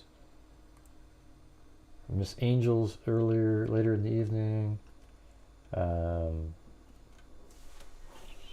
Derek, Paulette Leonard, and Jan Elmore says I'm a hoot. I'm a hoot. So, anyways, there you go. And we're gonna do a spin.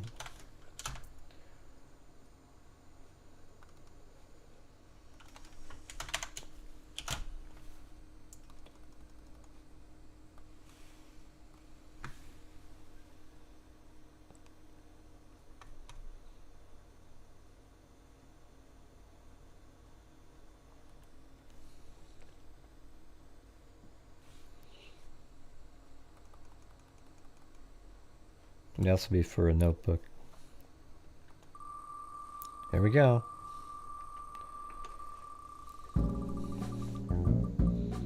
Oh, it's going to be a blank. Maybe let's. Oh, went over to Donna D. There we go. Made it over to Donna D. Very cool.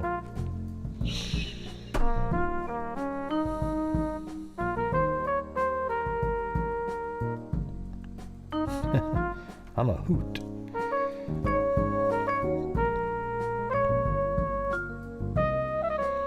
All right, everybody. We'll see you guys tomorrow. Thank you for being here. You can go back and scrub through the earlier show and listen to the body camera footage or whatever you want to do. But we just went and listened to is the the different phone calls again. Hopefully those are done for now. We can just get into the forensic stuff. Not that that's, but at least now we get to see something on the screen. Hopefully they pan it up a little bit or something so we can actually see the screen. I mean, it's just so ludicrous. You know, it's weird. Why have the people that do the audio visual not be aware of true crime or what people actually want to see whatsoever? I mean, you show half the freaking screen, and first you got the guy's head cut off on the, you know, it's just be aware, you know, like try to do it correctly from the get-go so everybody can see. And if you have images you don't want people to see, just don't show them on the screen, for God's sakes. I mean, it's that simple. Or turn off the camera for a second. But I mean, to have it where it's sort of like half, I mean, there's no reason we can't see the Letitia Stauch video inside the house, the body camera. I think that'd be interesting to watch that.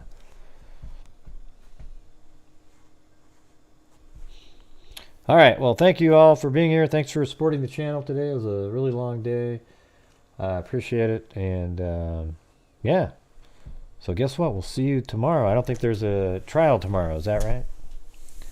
Sounds like there's a day off.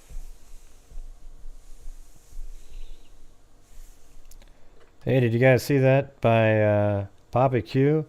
If Gray is a hoot, are the mods blowfish? As in Hootie and the Blowfish.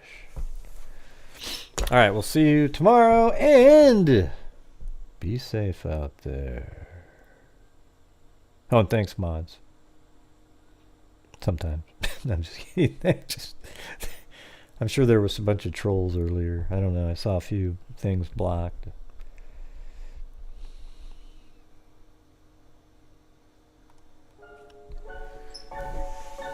Yeah, I've been doing this true crime thing for quite a while now. And during this whole time, I have not seen one person that is a crime dissector, plug rejector. I'm a certified human lie detector. Gonna get ya on a stretcher if you try and play me like an old projector. Crime sector is my nectar. Professor Gray is gonna give another lecture. Crime collector, freak connector, and I'm always gonna be a pup protector. Full dive like a interceptor, and I mean a better with a vector. On his pector, with all respect, y'all. Just remember I've a temple fucking check ya. I have no agenda, but a bartender.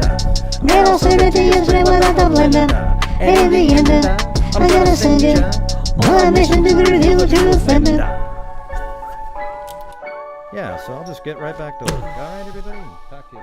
All right. We'll see you guys tomorrow, and be safe out there.